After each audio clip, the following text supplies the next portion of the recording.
가운데도 오늘 서울시의회에 수취하는 노인 학대 예방 및 학대 피해 노인 지원에 관한 조례 제정을 위한 토론에 참석해 주신 내빈 여러분께 진심으로 감사의 말씀을 드리겠습니다. 오늘 비교적 조금 무거운 주제이긴 하지만요. 그래도 우리가 함께 해야 할 과제이기 때문에 행복하고 즐거운 마음으로 토론을 했으면 좋겠습니다. 다음은 오늘 토론의 진행 순서를 간략히 안내드리겠습니다. 먼저 식순에 따라 국민의례 후에 참석하신 내빈을 소개해드리고 축소와 기념 촬영 후 카톨릭대학교 사회복지학과 김찬우 교수님과 중앙노인보호 전문기관 이기민 관장님의 주제 발표가 있겠습니다. 주제 발표 이후에 네 분의 토론자를 모시고 지정 토론을 진행하게 됩니다. 지정 토론이 끝나면 질의 답변 시간을 가진 후 토론 결과를 종합 정리하는 순서로 하여 오늘 토론회를 마칠 예정입니다. 오늘 토론회가 원만하게 진행될 수 있도록 참석자분들의 많은 협조를 부탁드리며 휴대폰은 진동으로 전환해 주시기 바랍니다. 그러면 지금부터 노인 학대 예방 및 학대 피해 노인 지원에 관한 조례 제정을 위한 토론회를 큰 박수와 함께 시작하겠습니다. 다음은 오늘 토론회를 빛내주시기 위해 참석하신 내빈 여러분을 소개해드리도록 하겠습니다. 먼저 서울시의회 진정한 리더 신원철 의장님을 소개합니다. 네, 감사합니다. 원래는 신원철 의장님은 서울시의 BTS인데요. 예, 이제 요 멘트는 다음에 하는 걸로 하고 빼고. 네. 다음은 서초 제1선거구 서울시의 보건복지회를 따뜻하게 이끌어가고 계시는 따뜻한 카리스마 김혜련 위원장님을 소개해드립니다.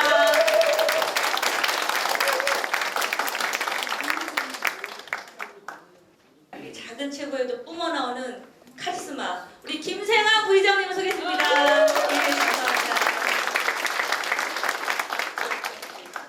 예, 다음은 오늘 토론회를 주관하신 봉양순 의원님 먼저 소개해드릴게요. 우리 시의회 예, 봉양순 의원님 소개해드립니다. 네, 다음은 우리 삼선의 카리스마로 부드러운 카리스마 우리 김기덕 한수의 위원회 위원님 소개해드립니다. 감사합니다. 네, 그리고 우리 서울시의 젠틀맨이시죠? 예결위원장이신 이현찬 의원님 소개해드립니다. 우리 교육위원회 브레인 김경환님 소개드립니다. 자, 이분이 없으시면 서울시의 토론회가 진행이 안 됩니다. 우리 삼선의 김재리 의원님 소개드립니다. 감사합니다. 우리 보건복지원의 중심이신 김용현 의원님 소개드립니다. 감사합니다. 우리 보건복지원의 마스코트 김소영 의원님 소개드립니다. 다음은 오늘 토론회에 축사하겠습니다. 자, 우리 서울시 BTS 신원철장님 네, 축사하시겠습니다. 아시다시피 지금 전 세계에서 가장 빨리 고령화가 진행되고 있는 나라가 우리나라입니다. 지금 서울만 해도 14%가 넘는 걸로 알고 있어요. 고령 사회죠. 이 속도면 한 2025년, 2026년이면 20% 넘는 초고령 사회로 이제 들어갈 것 같습니다. 유례없는 빠른 속도로 서울은 또 대한민국은 늙어가고 있습니다. 그간에 이제 고령 사회에 진입함과 동시에 노인들과 관련된 여러 가지 정책들은 좀 많이 내온 것 같아요. 그죠?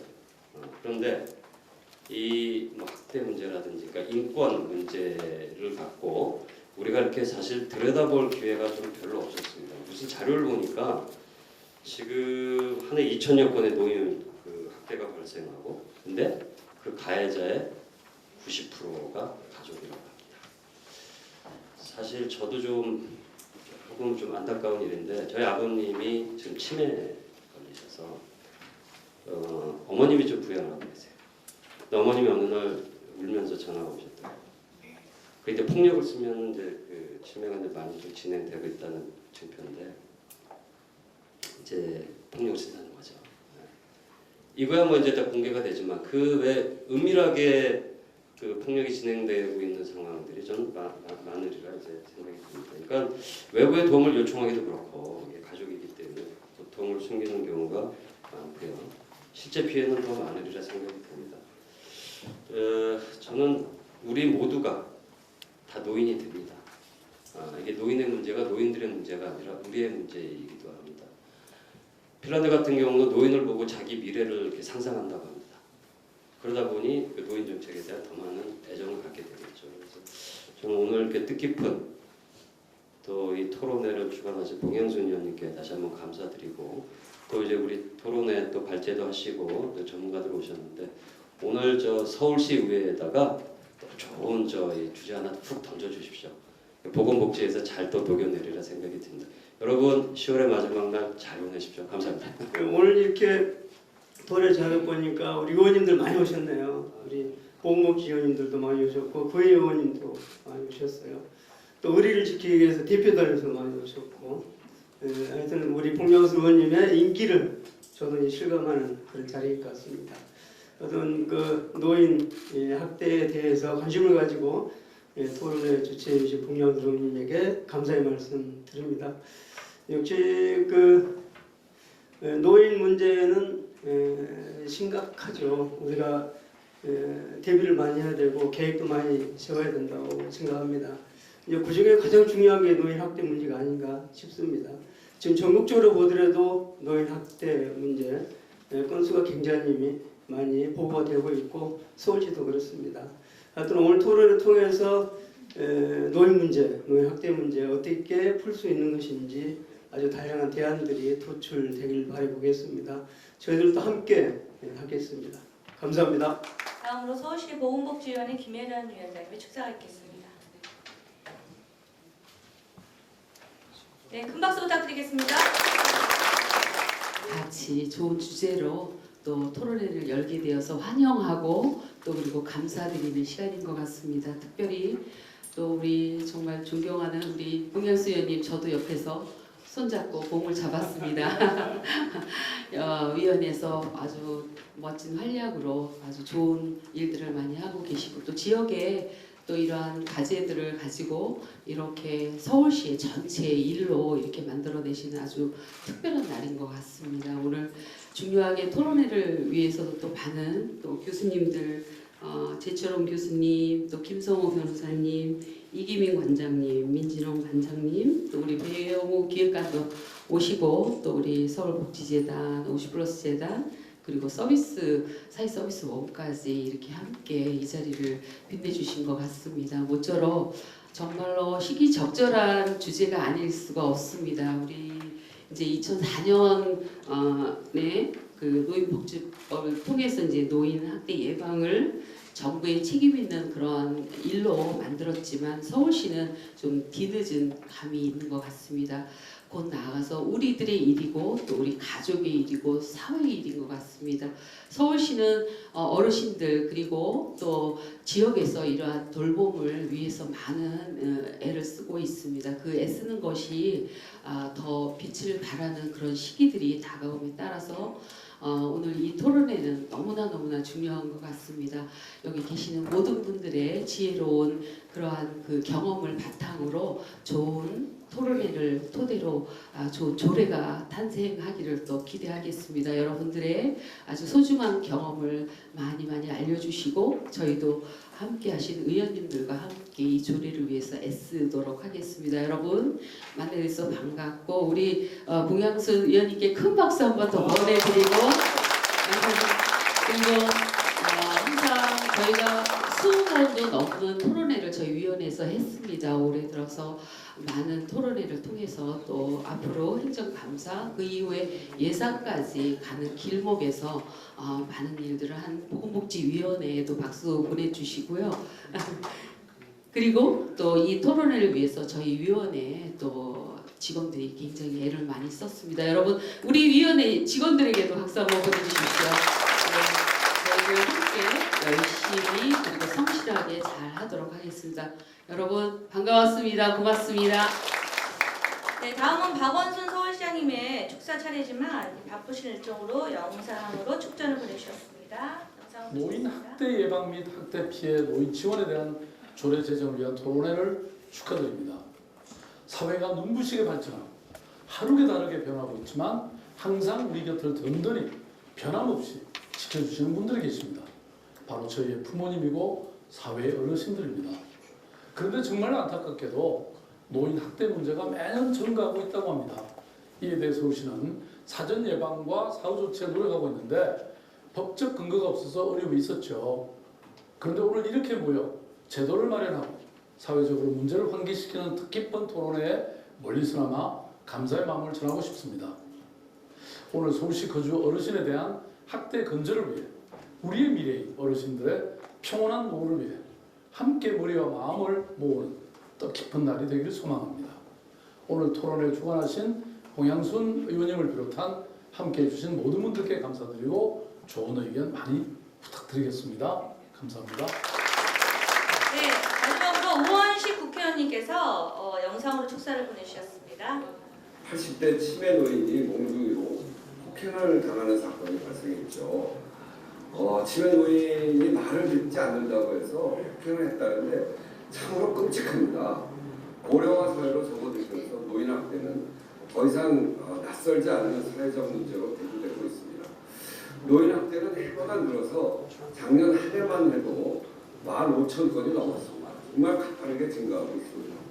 더 심각한 문제는 노인에 대한 폭력과 학대의 가해자가 대부분 배우자, 자식 등 그 집안에 있는 가족이라는 점입니다. 한 가정에서 발생하는 학대의 경우에 가족에게 해를 끼치지 않으려고 신고를 회피하거나 외부에 알리지 않아서 사태를 더욱 악화시키기도 합니다. 고령화로 인한 부양 부담이 커지면서 노인 학대로 이어지고 있습니다. 나이가 들어서 몸이 불편해지고 치매가 걸려서 한 가정이 무너지고 이런 부담이 학대로 이어지고 있는 것입니다.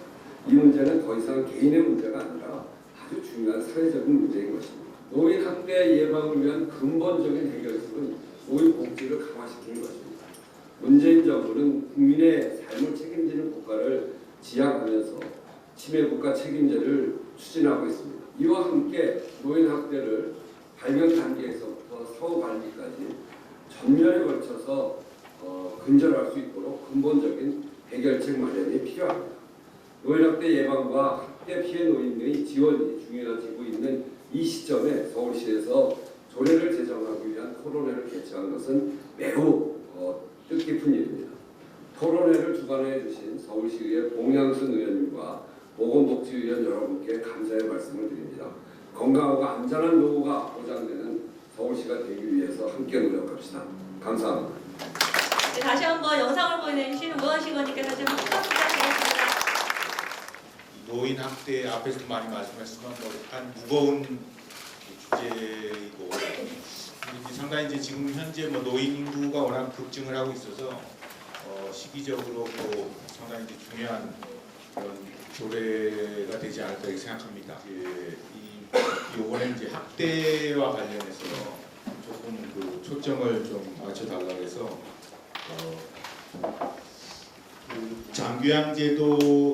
장교양제도에 대해서 기본적인 얘기 좀 드리고 그다음에 이제 이 한국하고 일본의 이제 학대에 대해서 좀 비교를 하는 부분을 보여드리고 서울시의 역할에 대해서 조금 설명을 드리겠습니다. 장교양보험제도는 워낙 잘 아시겠지만은 이미 이제 2008년부터 이제 한 11년이 좀 지났습니다.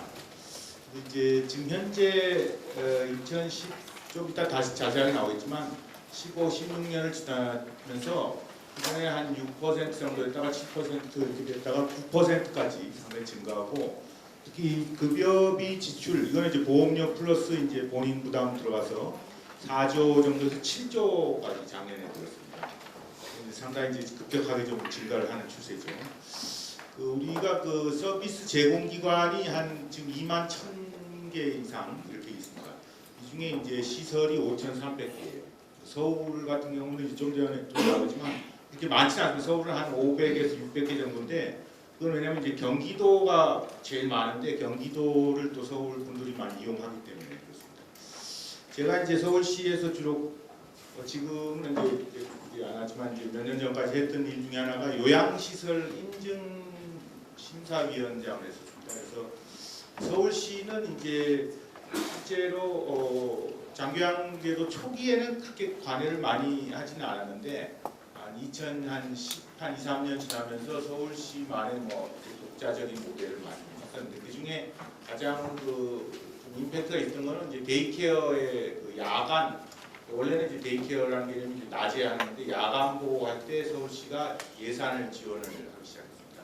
그래서 이제 서울형 데이케어는 이 야간도 이제 원하는 데이케어 센터는 이제 야간에도 근무를 하게 되고 야간에도 이제 이용할 수 있게 되는데, 이 요양시설 인증도 이제 정확히 몇 년인지 모르겠는데 한 4, 5년 전부터 시작이 돼서 지금은 이제 뭐 전체 시설이 다 참여하지는 않지만 신청한 시설을 복지재단에서 심사 심의를 거쳐서 일종의 이제 인센티브를 주는 거죠. 그런 부분이 이제 그 이후에 이제 다른 시도도 좀 따라하는 그런 게 있습니다. 이 마지막 그 부분은 이게 이제 인프라가 상당히 증가를 하고 있기 때문에 이게 우리가 이제 지금 추세는 물론 우리나라는 특이하게 이제 요양병원이 또 있기 때문에 꼭 다 요양시설로 가지는 않지만 어쨌든 뭐 재가 서비스를 받을 가능성이 높고 그렇기 때문에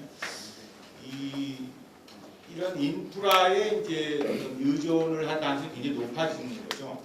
그랬을 때 이제 이런 이제 학대 관련된 노출 장소가 또 증가하는 약간 좀 역설적인 상황입니다. 그러니까 우리가 서비스를 제공하려고 좋은 서비스를 만들려고 보험제도도 만들고 인프라가 증가하고 있지만 또 이제 이 여러 선진국들도 봐서도 이 시설이 증가하면 시설 내 학대도 크게 증가하는 그런 추세가 있습니다.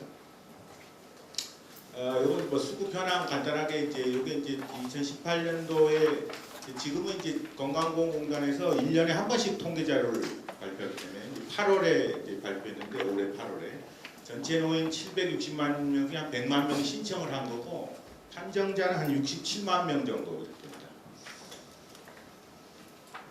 요거는 이제 뭐 등급 참고로 그냥 보시는데 등급에 따라서 제가 이제 주로 장기양보험제도에서 뭐 관여한 대표적인 거는 이제 등급 판정 도구 만들고 있는데 뭐 이런 건 상당히 중요하긴 한데 뭐 누가 잘했다 이런 얘기는 못 듣습니다. 왜냐면 항상 판정을 하는 거는 떨어진 사람들이 불만이 많기 때문에 뭐 어쨌든 간에 이제 쭉 이제 통계를 봤을 때 지금 현재 이제 1등급 수는 이제 비슷하게 이렇게 되고 있고 이게 이제 몇 번 바뀌었습니다. 제도가 이제 계속 확대하고 지금은 치매 특별 등급까지 생겨서 인지지원 등급 그래서 이렇게 이제 지금 분포가 되고 있습니다. 과거에는 뭐 2등급까지 초기에는 시설 입소했다가 뭐 3등급 뭐 이렇게 했었는데 지금은 이제 등급 외자도 일부 가능한 걸로 알고 있는데 예, 그런 분포가 있습니다.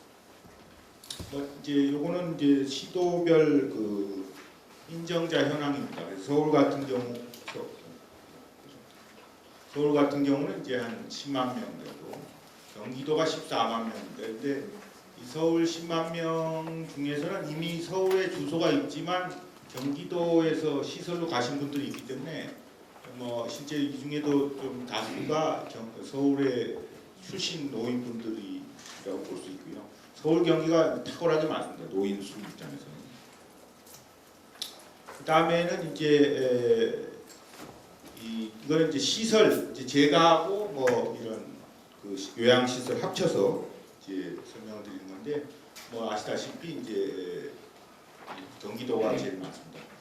서울시만 봤을 때는 제가가 2,606군데, 시설이 515군데. 그래서 이제 요 전국의 비율로 봤을 때 아무래도 서울 같은 경우는 이제 뭐 워낙 땅값이 비싸니까 현재 요양시설은 법적으로 단독 건물만 가능합니다. 그래서 경기도 쪽으로 이제 많이 생길 수밖에 없고 서울의 515개소 중에 이제 아시겠지만은 뭐 상당히 한 많은 부분은 이제 9인 이하 입소 가능한 공동생활 가정, 요양 공동생활 가정이 좀 다수를 차지하고 있습니다.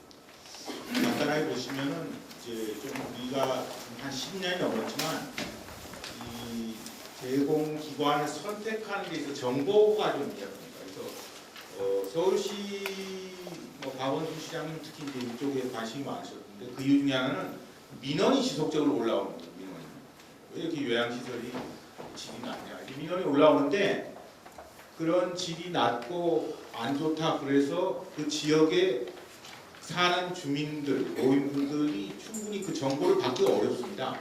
원래 이 우리가 병원처럼 건강보험처럼 장기한 보험을 만들었을 때는 이 서비스 그 제공하는 시설 간의 자유로운 경쟁을 이 하기 위해서 만들었는데 자유로운 경쟁의 전제 조건은 이 정보를 충분히 이제 갖고 있느냐 그런 부분인데 그런 부분이 좀 미약합니다.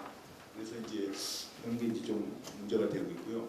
뭐 서비스 유형이 좀 단순합니다. 침해 관련해서 상당히 이제 국가 침해 책임자를 많이 얘기를 하는데 그럼에도 불구하고 실제 그 이용자한테 임팩트가 있고 만족도가 높은 서비스가 나온다고 보기가 좀 어려운 부분이 있습니다.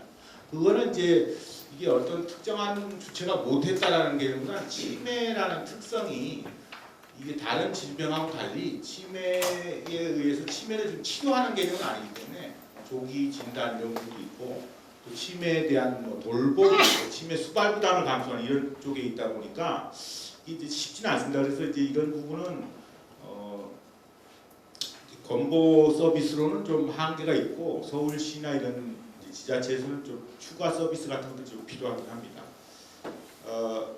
그다음에 이제 뭐 가족하고 지역사회 간의 연계 문제도 있을 수 있고, 요 마지막 부분은 이제 이게 요양시설에 주로 해당되는 건데 지금 현재 요양시설은 앞에서도 말씀드렸지만 우리나라는 이제 출발 자체가 사회복지시설 2008년 이전에는 무료 요양시설이 있었는데 결국 거기 입소하려면 수급자 또는 수급자에 준하는 소득이 낮아야 입소가 가능했습니다. 그러니까 그거를 이제 좀 그 모델을 가지고 우리가 이 장기요양 보호무에 적합한 시설로 가기까지가 상당히 먼 부분이 있습니다. 그래서 그러다 보니까 뭐 지금 이제 이 자리는 이제 제도 전반에 대한 말씀드리는 건 아니지만 우리나라는 이제 좀 특이하게 요양병원이 이제 많이 소득 기준 중상층은 요양병원을 선호하는 그런 것들이 나타나는데 여러분들 신문이나 이런 거 보시면 아시면 요양병원은 이 제도의 사각지대입니다.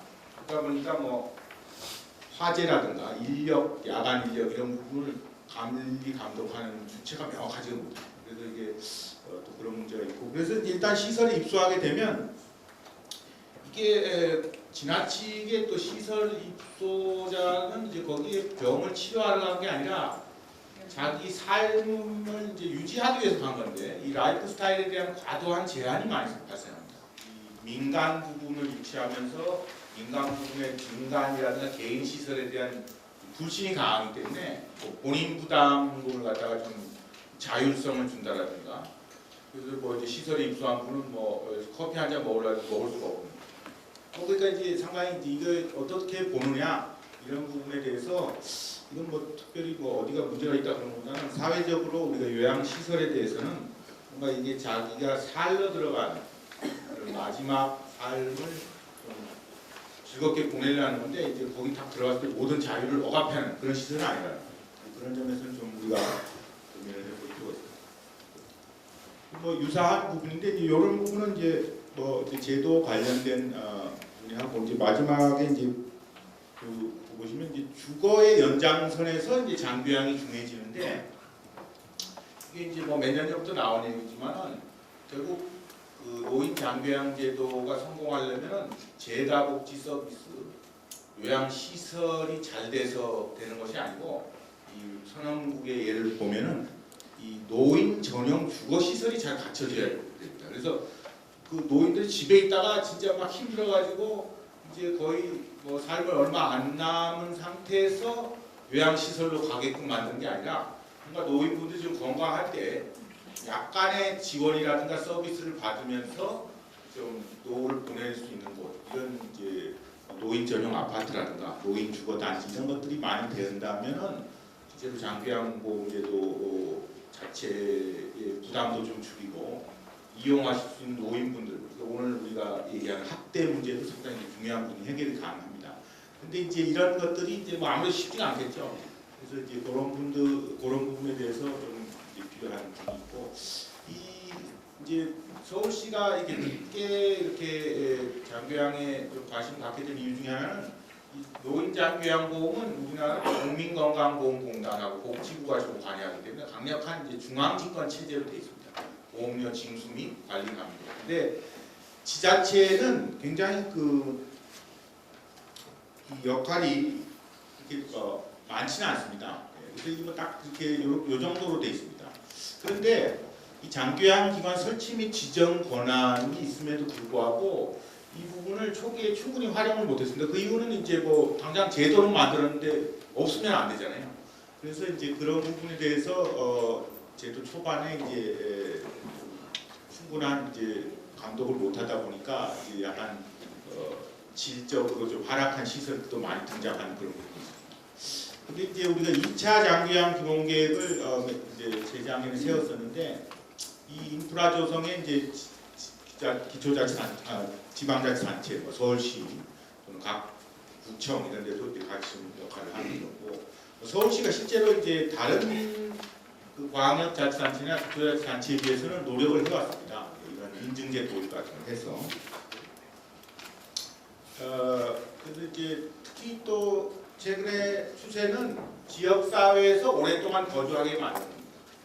그래서 이제 그런 우리가 요새 최근에 이제 뭐 커뮤니티 케어 시범 사업 이런 것도 하고 있는데 이게 이동 지원이 상당히 중요합니다. 이동 지원. 그래서 이제 수원 같은 경우는 장교양 등급에 됐을 경우에는 이 장애인 택시 같은 경우는 이용하게끔 하는 그런 제도가 있습니다. 지금 현재 치매 뭐 그거는 이제 되게 치매에 걸린 분들도 장애인으로 이제 등록을 하기 위한 뭐 그런 운동 같은 걸 하고 있더라고요. 근데 이게 치매에 걸린 노인분이라든가 또는 중증 장애인, 중증 노인분들이 지역 사회에 살 때 이동 지원이 상당히 열악한 부분이 많습니다. 그 다음에 이제 뭐 지역 연계 사업을 하게끔 돼 있는데 이제 보건소라든가 치매 안심센터 이런 데서 조금 뭐 이런 서비스 보충하는 방안도 좀 필요하고. 서울에는 워낙 땅값이 비싸기 때문에 일부 지역에서는 한 건물에 소형 복지관, 소형 데이케어, 소형 시설을 건립하는 곳이 있습니다. 그래서 이제 과거에 동상수자를 옮기면서 여러분들의 이제 지역 사회과 그런 데가 있을 텐데 이게 상당히 초기에는 지역 밀착형 서비스로 각광을 받았는데 워낙 건보에서 각각 독립적인 그걸로 보다 보니까 실제 운영하는 데는 쉽지가 않습니다. 왜냐면 이제 시설 같은 거는 운영하려면 50배 이상은 돼야 이게 수지가 맞는데 거기는 보통 땅이 좋기 때문에 한 10몇 배 들어가는 거거든요. 이제 이용한 사람 굉장히 좋죠. 바로 옆에 시설 있으니까 이제 부모님 모시고 하고 또 그런데 대부분 사회복지법인이기 때문에 깨끗하게 하게 되는데 뭐 그런 특화위원회에 대해서는 이 서울시 차원에서 조금 적극적으로 서울시가 갖는 어떤 그 면적의 제한성, 인프라 확장의 제한성을 좀 고려할 필요가 있다.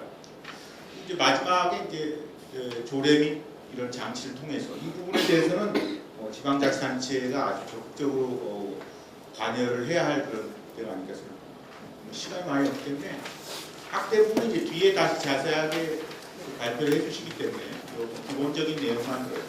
학대가 생각보다 이게 유형이 많습니다. 그러니까 이제 저도 그 학대 수업하다 보면 이게 저도 이런 거에 해당되는 경우가 있는 것 같아요. 왜냐면은 자기도 모르게 학대하는 경우가 많습니다. 그래서 실제 17년 우리나라 노인도 실태조사 보니까 10% 학대 경험했다. 근데 이제 이건 말이 10%지 보고라든가 노인 스스로 느낀 건 훨씬 많았을 거라고 이제 전문가들은 생각합니다. 그래서 이제 대체로 여성 노인, 후기 노인 이런 사람이 좀 높다. 아무래도 기능 제한이 있을 수도 높고 교육수준이 낮을수록 좀 높은 각 신문에 이렇게 나오는 이제 그런 얘기입니다. 발생 요인은 이제 주체에 따라서 여러 가지가 있을 수가 있는데 결국 이제 핵심적인 거는 이런 요인이 딱 한 군데만 책임을 지는 것이 아니라 상호적으로 연관이 돼 있다는 거죠. 그래서 이게 가해자만 우리가 교육을 잘 시키고 노인들이 이 학대에 대해서 민감성을 갖고 자식이라도 신고해야 된다 이렇게 얘기만 해도 그렇게 쉽게 해결될 문제는 아닙니다. 이게 다 복합적으로 연결이 돼 있는 그런 문제이기 때문에 이런 부분이 이제 우리가 학대 요인들을 봤을 때 그 내용이 아닌가 이렇게 보여집니다.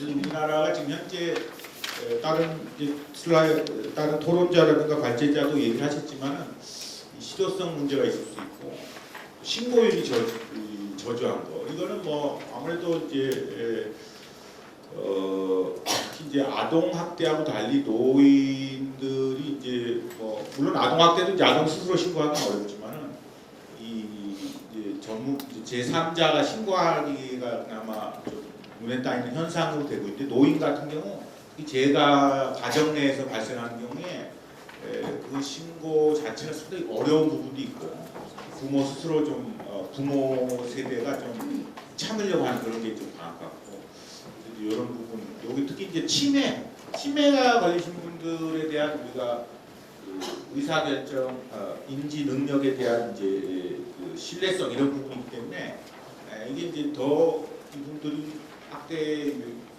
노출돼 있고 더 신경 많이 써야 되지만 오히려 더 낮게 이제 발생하는 경우가 있고 뒤에 슬라이드 몇 개는 일본의 이제 2017년 자료인데 일본은 이거는 뭐 조례는 아닌데 법으로 고령자 학대 방법을 2006년에 만들었는데 2017년 한 10년 지나서 이게 지금 잘 되고 있는가 뭐 그런 걸 조사한 게 있습니다. 그래서 일본은 뭐 참고로 내년에 30%됩니다. 한 2천만 명 정도 조금 넘는 그런 숫자인데 2천만 명 넘는데 내년에 전체 인구 30%는 상당히 많습니다. 그래서 이제 지금 2016년도에 452건 이건 시설 쪽에서 학대 판단으로 나옵니다. 그래서 2015년에 408건이었는데 2016년에는 452건을 증가했는데 제가 자료를 찾다 보니까 이제 우리나라 2015년에 시설에 나온 게 206건이더라고요. 약간 한 2.3배 정도. 2017년도에 가족 친족 동거인이 이제 17,000건.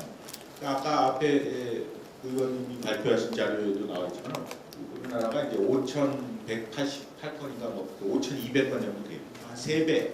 그러니까 이게 이제 노인 인구는 퍼센테이지는 한 2배 되는데 우리나라 현재 장애는 한 760만 명이니까 뭐 그러면은 어떻게 보면 크게 일본하고 우리나라하고 이제 비율은 비슷하게 가는 건데 그래서 이제 이 일본도 뭐 학대 자체를 아주 잘하고 있다고 보기는 어렵지만 여러 가지 이제 정책적인 그런 걸 사용을 하고 있는 걸 보습니다. 일본 학대 같은 경우에도 이건 이제 주로 입소 시설인데 그래서 이제 뭐 이런 기술적인 것도 있고 감정 컨트롤 문제.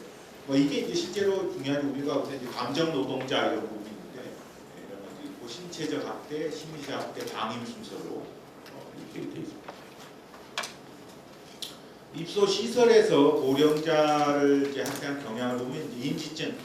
일본은 이제 개호범이라는 제도를 만들면서 그 전에는 우리나라가 치매라는 단어가 있었는데 유사한 그런 표현을 없애버렸습니다. 그래서 그냥 인지증이라고 우리가 우울증 하듯이 인지증이라고 하는데 그 인지증 이제 치매라고 보시면 이게 심각할수록 학대가 높아지는 경우가 있습니다.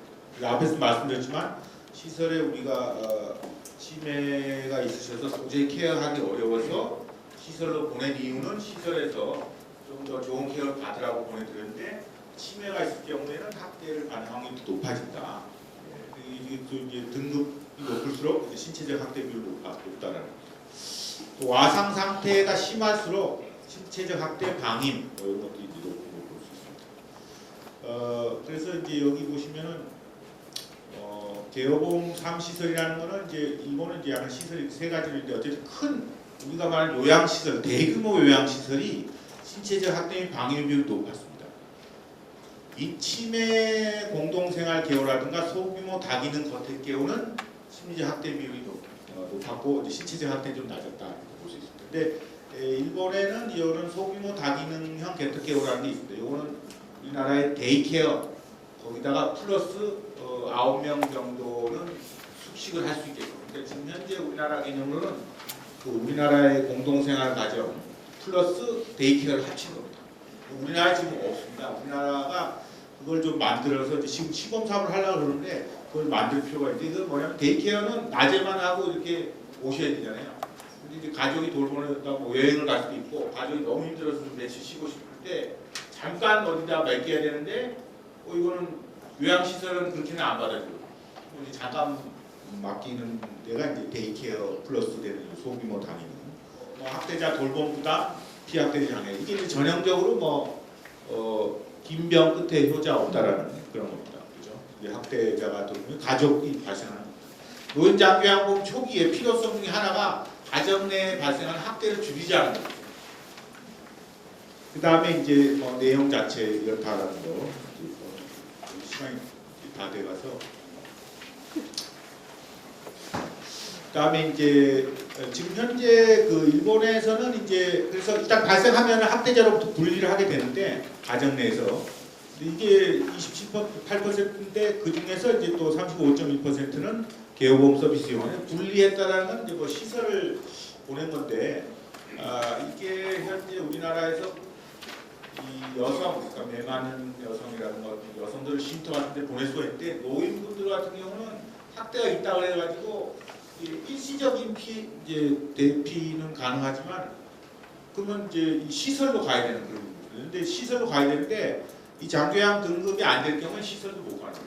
그렇다고 뭐 양로 시설을 가려면 양로 시설이 좀 몇 개 서울시는 몇 개 없습니다. 거기다가 뭐 입소할 때도 없고 분리 이후에 그 대책이 뭐냐 뭐 그런 부분은 우리도 좀 고민을 해봐야 될 것 같고요. 그다음에 이제 분리를 안 했을 경우에는 이 돌봄자에 의한 학대이기 때문에 이 돌봄자 조언하고 지도하고 케어 플랜 또는 이제 일본 케어 매니저가 이제 작성하는데 그런 걸 수정하는 그런 선에서 고치는 걸 볼 수 있습니다. 고령자 학대를 미연에 방지하는 조기 발견에 좀 초점을 둔다라는 것이 이제 핵심적인 거라고 볼 수 있습니다. 이거는 뭐 절차니까 한번 참고로 보시고요. 서울시 같은 경우 우리나라도 이제 몇 가지 이제 마지막으로 말씀드리면 우리나라의 이제 노인 학대 발생 시에 개입하기가 좀 어렵다. 이제 여기도 이제 중앙보라든가 이제 보호 전문기관에서 나오시지만 이 보호자의 입장을 어떤 넘어서서 개입을 하기 위해서는 뭐 형사권 이런 게 있어야 되는데 이게 이제 우리나라 현실적으로 쉽지는 않습니다. 그래서 이제 미국 같은 데는 이제 어덜트 프로텍티브 서비스라고 해서 이제 아동은 차일드 프로텍티브 서비스, APS, CPS 이런 데인데 여기는 뭐 사건이 발생하면 바로 경찰하고 소셜워커가 같이 가서 이게 팀이 돼 있어요. 그래서 이제 노인 학대 같은 경우에 신체적 학대 이거는 이제 명백한 그게 있으니까 그래서 그런 부분에 대해서 이제 개입이 있다 할지라도 지금 현재는 개입하기 어렵다. 앞에서 얘기했지만 이제 요양병원 같은 경우는 이게 장기요양보험제도 같은 거에 제외되기 때문에 학대에서는 완전히 이제 사각지대에 있습니다. 물론 요양병원은 중증실에는 뭐 거의 누워 계신 분이 심각한 게 많은데 그런 부분도 있고 어쨌든 이 돌봄 서비스와 관련해서는 건보공단하고 조금 연계 및 조정하는 그런 게 필요하다. 그리고 이제 요양시설이나 데이케어는 평가를 합니다. 뭐 지금 시설은 3년에 한 번씩 하고 있는데 서울시도 인증하고 근데 이런 거 하는데 이게 학대를 이제 서울시 같은 경우는 아예 학대가 발생된 게 보고가 돼 있으면 그 인증 제도에서 이제 점수를 확 깎는다든가 아니면 아예 지원을 못 하게 되는 그런 게 있지만 이게 실제 기관 평가에서 고려하기가 쉽지 않은 부분이 있습니다. 그래서 그런 부분에 대해서는 우리가 이제 조례를 만드는 것도 중요하지만 이런 부분의 어떤 서비스 교육이라든가 이런 것들이 상당히 이제 중요한 거고요. 이제 방문 요양 이게 왜 우리가 이제 데이케어를 강조하냐면은 이 재가 서비스는 한계가 있습니다. 왜? 방문 요양은 이 두 사람이 벌어지는 돌봄공간에서 발생하는 것 때문에 그 학대를 뭐 진짜로 뭐 이 모니터링 해서 CCTV 설치해놓고 아는 이상 또 그렇게 한다 할지라도 뭐 언어적 폭력 자기가 배변을 보고 싶은데 배변은 뭐 참아라 이렇게 얘기하는 것 자체를 통제하기가 어렵습니다. 그래서 이런 우리가 이제 데이케어라든가 이런 걸 강조하는 이유는 이 데이케어는 어쨌든 이 공공의 여러 사람이 있는 대로 노인이 나온다는 거고 우리가 방문요양의 강에 특수한 상황이 있고 그렇다 해가지고 뭐 요양 방문요양 보호사들이 다 학대를 하고 그런 건 아니니까 그런 것들이 좀 있고 특히 이게 학대를 이제 지나치게 노인 중심으로 해석하다 보면은 요양보호사 인권 문제가 상당히 심각해집니다. 그래서 지금 뭐 유치원이나 어린이 데이케어에 CCTV 같은 거 설치하고 그런 문제 논란이 많았듯이 이 요양보호사 인권 문제도 또 있습니다. 그래서 이게 이제 가해자하고 피학대 노인들 둘 다 이렇게 도움이 되는 그런 게 좀 이루어지지 않아야 될까 생각합니다. 그래서 이제 서울시도 덧붙여서 이런 지자체 담당자가 이제 현장 조사하는 이런 부분을 조금 좀 필요하지 않을까 그런 개입 조항 같은 것도 좀 있을 필요가 있을 것 같고요. 그다음에 이제 이 특히 시설 아까 관리 감독을 하는 건 시설의 역할이기 때문에 이 서비스 진입 시점, 그러니까 우리가 이런 서비스 하겠다 이제 서울시 신청을 했을 때 이 충분히 활용을 해서 특별 교육을 좀 확대에 대해서 많이 할 필요가 있고요. 이 네트워크 강화는 뭐 항상 뭐 여러 군데 나오긴 한데 문제는 뭐냐면은 이 제공자가 네트워크를 참여했을 때 뭔가 인센티브가 있어야 돼요. 아무래도 지금 뭐 일이 엄청나게 많은데 또 뭐 네트워크 해봐야 뭐 그 추가 일이라고 생각합니다. 그래서 뭔가 좀 이런 유인책 같은 거를 줘서 뭐 예를 들자면 뭐 이제 예를 들어 뭐 인증 우리가 인센티브 지원을 줄 때 네트워크 활동에 대한 뭐 좀 그 점수를 준다든가 뭐 그렇게 해줘야 이 돌봄 서비스라든가 기타 여러 기관들이 적극적으로 참여하지 않을까 이 결론을 맞춘 것 같아요. 예. 조금 약간 시간이 촉박해서 좀 빨리 진행했는데 나중에 또 토론회 좀 말씀드리도록 하겠습니다. 예, 감사합니다. 저는 이제 서울시가 이제 이 학대열의 조례관이 그래서 상당히 좀 깊이 여기고요. 이걸 통해서 서울시에 보다 나은 보다 좋은 사회가 마련되지 않을까 이렇게 생각합니다. 저는 이게 제목에 노인학대 예방 및 학대 피해 노인 지원에 관한 조례가 이 제목이 상당히 중요하다고 봅니다.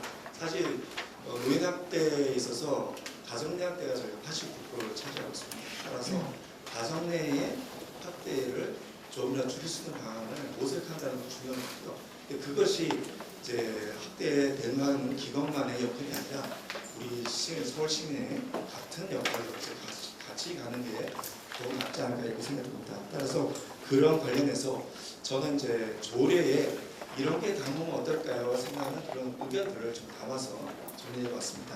어찌됐든 간에 예방이 된다는 것은 그만큼 사회가 보다 안전하고 보다 건전하고 또 살기 좋은 영역의 곳이 아닐까 이렇게 생각됩니다.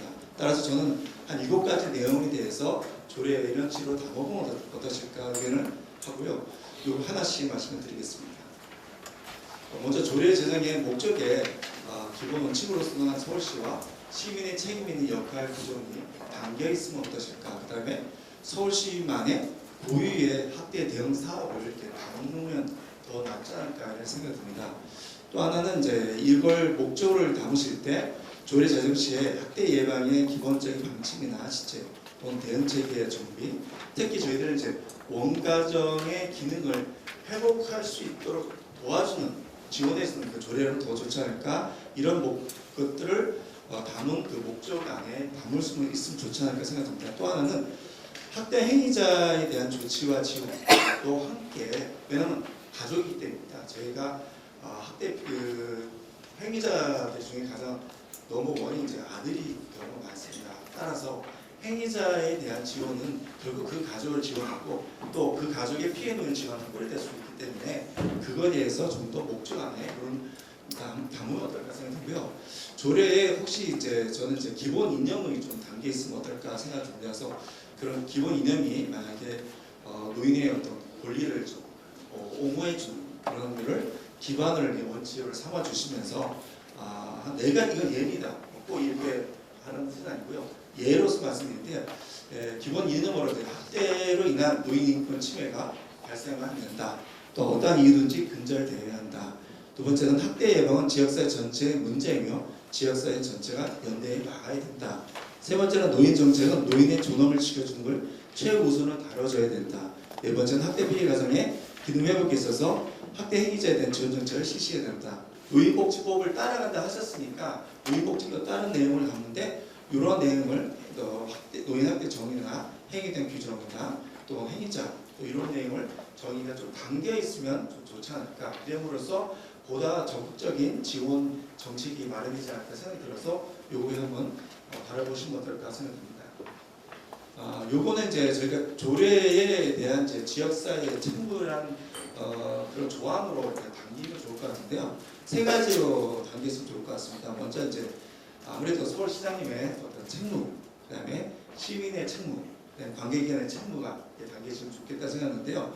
먼저 이제 시장의 책무에는 이제 학대 예방에 관한 종합적인 책무가 마련돼야 되겠죠. 그것이 조례에 담겨 있으면서 노인학대 대응의 적극적인 지원과 연계, 또 예방, 조기 발견, 그다음에 행위자의 지원, 조치 이런 내용들을 담겨서 하면은 더 좋을 것 같고요. 지원 체계에 어떤 공무원, 지자체 공무원의 개입과 역할이 명확한 것들이 담겨 있으면 좋을 것 같습니다. 두 번째는 이제 시민 청구는 적극적인 참여 협력인데요. 뒤에도 제가 다시 한번 말씀드리겠지만 결국 시민도 노인학대에 같이 해야 된다 이런 개념으로 조례에 담기면 더 가장 좋지 않을까 생각이 듭니다. 그래서 노인학대 신고를 적극적으로 참여해 주시고 또 학대 예방 시책에 보다 협력해 주시고 인식 개선에 함께 노력해 주시고 또 적극적인 행동에 참여해 주세요라는 게 조례에 함께 담겼으면 좋을 것 같은 생각이 들고요. 마지막으로는 관계기관 책무입니다. 그 노인 보호 전문기관들이 열심히 노력을 하는데 생각보다 인원과 적습니다. 많지 않고 한개 기관당 9명, 10명밖에 안 됩니다. 따라서 관계기관이 신속하게 대응할 수 있도록 이 조례의 협력 방안이 좀 담겨 있으면 더 좋지 않을까 생각됩니다. 그렇게 함으로써 조례의 이제 그 제정 시에 이제 먼저 시장의 책무에는 예방 발굴, 이제 그것이 노인보호 전문기관의 역할만 있는 게 아니라 예방 발굴에서 희망복지 지원 등이나 또 대상자 발굴을 함께 갈 수 있는 것들을 조례에 담으시면 좋을 것 같고요. 또 하나는 이제 노인학대 조사와 판정인데요. 상당히 어렵습니다. 이게 가정에 들어가시거나 시설에 가거나 조사나 판정할 때 어떤 담당 공무원이 함께 가는 방안이나 또는 시설 발생 시에 전원 출산 재발 방지 계획이나 관련 사항들이 담아서 한번 고려를 해주시면 보다 좀 더 획기적인 그 조례가 나오지 않을까 이렇게 생각이 들고요. 또 하나는 홍보와 교육인데요.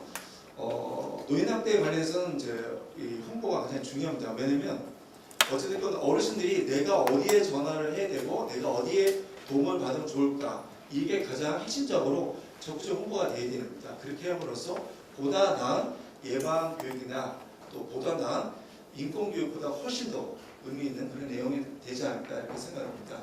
근데 저희가 이제 노인보호 전문기에 지금 현재 올해부터 인권 교육이나 저희가 예방 교육을 실시하고 있는데 이런 것들의 홍보와 교육을 이 조례 안에도 서로 같이 잘 협력할 수 있도록 시장님 참고안에다 이렇게 좀 조항에 담아주시면 어떠실까 생각이 듭니다. 두 번째는 시민의 책무는 역시 이제 책무는 시민 누구든지 노인학대를 해서는 안 되고 학대 예방과 보호를 위해서 함께 노력을 해야 된다. 두 번째는 이제 노인학대 사실을 알게 됐을 때는 즉시 노인보호 전문기관이나 수술기관에 신고해야 된다. 이런 조항들을 담아주시면 보다 많은 또 신고 서로 적극적으로 함께 하자 이런 내용을 담아주시면 검토했으면 좋을 것 같습니다. 그리고 조례 관계기관 책무에는 크게 저희가 네 가지 정도 제가 생각을 해봤습니다. 또 노인보호 전문기관과 소방서, 또 경찰청, 저희가 노인학대 신고 의무자가 17개 직군이 있습니다.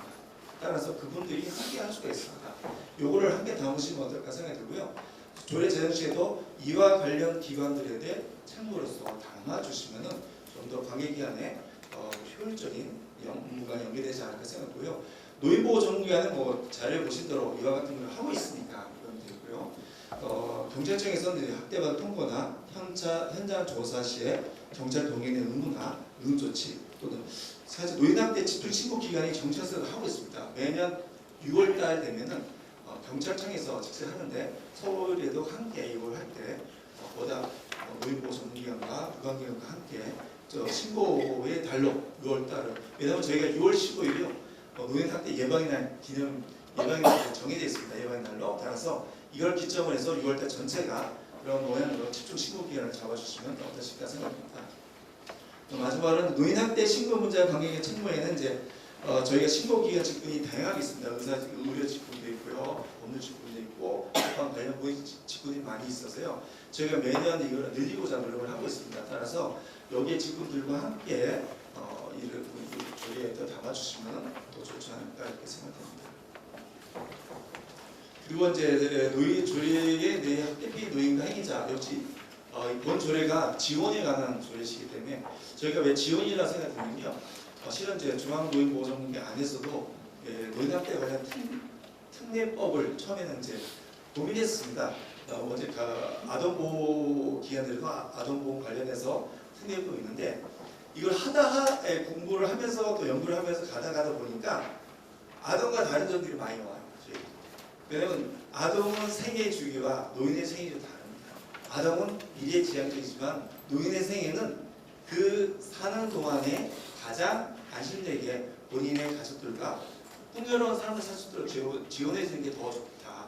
따라서 처벌이라는 개념보다는 어쩌면 가족에 대한 지원이 가는 게 더 낫지 않을까 이렇게 생각이 들었습니다. 그래서 저희들도 특례법이라는 개념에서 점점 공부를 하다 보니까 이거는 지원에 관한 법률에 따라서 특별법으로 마련해야 되지 않을까 이렇게 하는 게 저희들도 연구하는 게 하나인데 마침 또 조례를 하고 계시니까 그런 제목이 저희하고 상당히 유사한 정도가 아니라 거의 똑같은 정도로 잘 담으셨다고 생각됩니다. 여기 잘 가시면 좋을 것 같고요. 단지 저기 학대 피해 노인과 학대 행위자를 좀 더 기본 원칙을 좀 담아주시면 좋지 않을까 생각들고요. 학대 피해 노인의 이제 학대 피해 노인 관점에서 이제 지원이 좀 필요하고요. 서울시 맞춤형 지원 체계 구축. 어쩌면 이제 서울시만의 나름대로 어떤 맞춤형 체계 구축이 하실 테니까 그런 내용을 담아주시면서 의료비나 생계비 서비스 지원들을 할 수 있다는 그런 판단의 그런 내용을 담아주고요. 서울 정부 지원의 사각지대 해소를 위한 세심한 조례가 담아주시면 좋을 것 같습니다. 또 하나는 이제 아무래도 학대 피해 노인이 이제 학대를 받을 경우에는 이제 이시 보호할 수 있는 그런 역할인데 피해 노인 전원 쉼터나 또는 피해 노인 전원 쉼터가 못 갈 경우에 지정 양도나 요양 보호 시설에 보호나 비용 지원을 잘 안 됩니다. 지자체마다 저희가 이제 쉼터로 입원하고 싶은데 쉼터가 작으니까 4명, 5명, 4명밖에 안 되기 때문에 저희가 만약에 그 외에 양도원을 옮기시는데 이게 이제 비용이 시에서 나와주시면 더 좋은데 아직 이런 내용들을 한번 참고해서 검토해 주시면 좋지 않을까 생각이 들고요. 학대 피해 노인의 어떤 상담이나 치료 비용 같은 것도 한번 적극적으로 검토해 보시면 좋을 것 같습니다. 그리고 특히 사후관리 모니터링 지원인데요. 재학대 예방입니다. 그리고 이제 가족 내에서 학대를 발생되신 분들이 다시 한번 재학대를 당하지 않기 위해서 그분들을 위한 사후관리 모니터링 지원을 좀 더 이렇게 조례안에서 녹여내 주시면 어떠실까 이렇게 생각을 해봤습니다. 그리고 이제 행위자입니다. 저 행위자를 아까 말씀드린 것처럼 가족이 높습니다. 아들과 또 며느리, 딸, 그다음에 친족들이 많습니다. 그래서 그분들에는 이제 가장 큰 원인들이 이제 알코올 중독도 있고 또 본인들이 어떤 생활에 있었던 또 생활에 어려움도 있고 다양한 것들이 발생되지만은 복지적인 지원 대상 관점이 대상이 되는 경우가 많습니다. 따라서 그런 복지적인 지원 대상 관점에서 의해서 어떤 사례 관리나 정보 제공 이런 지원 시작이 필요하지 않을까 생각하고요. 특히 가정 같은 경우는 이제 학대 행위자였던 상당히 위탁기관의 지장이나 또 지원을 받을 때 재발 방지 교육 수강들이 사실은 이게 노인복지부에 대한 공고사항으로 드리긴 한데 조례 안에서도 한번 어떤 방법을 찾아보시면 어떨까 생각이 들고요. 또 시설에서는 인권교육도 다양하고 있습니다. 그래서 시설학대 재발 교육이나 모니터링 이렇게 해서 2가지 정도의 어떤 조례 제정 시에 고려사항을 한번 검토해 보시면 좋지 않을까 이렇게 생각해 봤습니다. 어쩌면 학대는 결국 예방 발생하면은 결국 비용이 많이 들어갈 수밖에 없습니다. 지원을 해야 되고 어떻게 마련해야 되고 다 이게 예산 관련된 부담이 다 들어옵니다. 따라서 예산 부담에 적게 할 수 있는 것은 역시 예방을 자꾸 하시는 게 가장 크게 의미에 있다고 생각이 들고요. 또한 그럼을 위해서 가정과 시설의 모니터링 같은 방법이나 조기 발견 또 위험 사전 관리를 할 수 있는 방안들이 조례 제정 시에도 한번 고려하시면 좋을 것 같은 생각이 들고요. 그에 따른 예방 발견과 사후 관리에 대한 부분들을 한번 잘 남기시거나 녹여내 주셔서 모니터링을 할 수 있도록 그 조례 안에 담아주시면 좋을 것 같습니다. 노인인식 개선의 홍보 교육입니다. 사실 노인보호정부에서 홍보나 이런 거나 또 중앙정부의 노인 홍보는 여러 가지 하는데요. 이번에 조례에도 요거를 많이 담아주시면 좋을 것 같습니다. 왜냐하면 서울 시민의 안전을 위해서 또 서울 시민의 학대 예방을 위해서 홍보 교육을 하는데요. 먼저 학대 예방 교육과 임금교육을 현재 실시하고 있는데 이에 대한 관련된 한번 살펴보시고 봐주시면 좋을 것 같고요.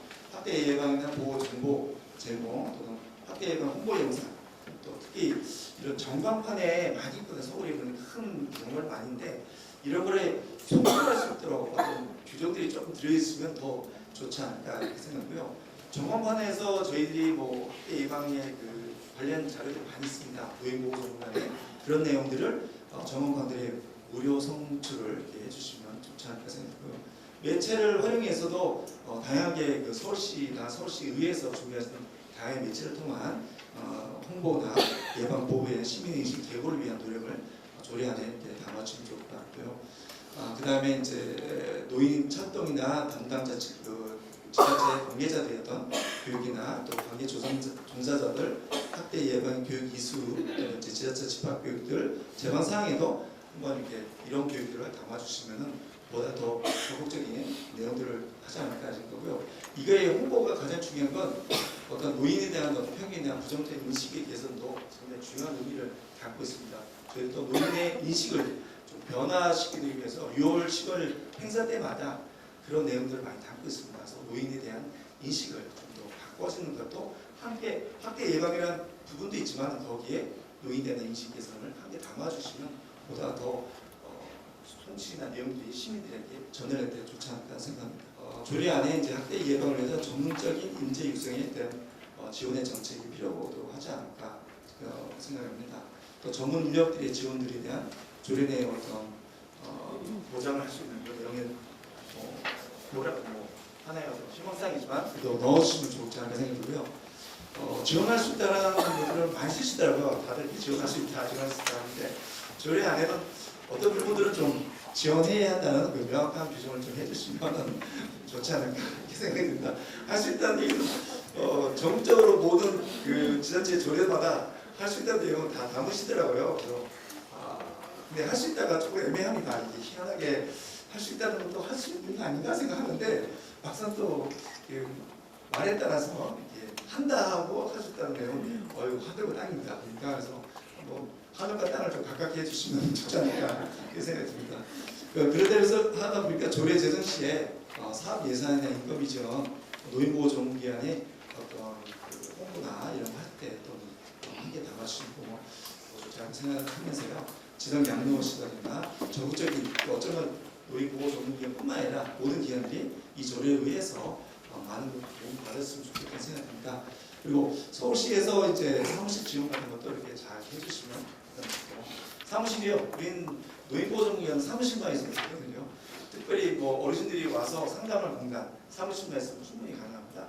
이것들을 좀 감안해 주셔서 이것도 어떻게 좀 개선할 수 있는 방안들을 찾아주시면 더 좋지 않을까. 왜냐면 상당히 어려워하고 있어요. 이 사무실 조금 넓어야지 어르신들이 오면 좀 아무래도 비밀스러운 얘기들이 많이 하지 않습니까? 가정의 어떤 내용들인데 오기 편하고 오기 편한 장소 또 편하게 상담할 장소들을 이렇게 마련해 주시면 어떨까 그런 생각을 조례안에서 담아주시면 좋지 않을까 생각합니다. 마지막으로 이제 저는 서울시 노인학대 조례를 갖는 의미가 저는 서울시가 시민과 지역사회 관계기관 등의 하나의 학대 대응 체계에 완비한다는 큰 의미를 갖는다고 생각합니다.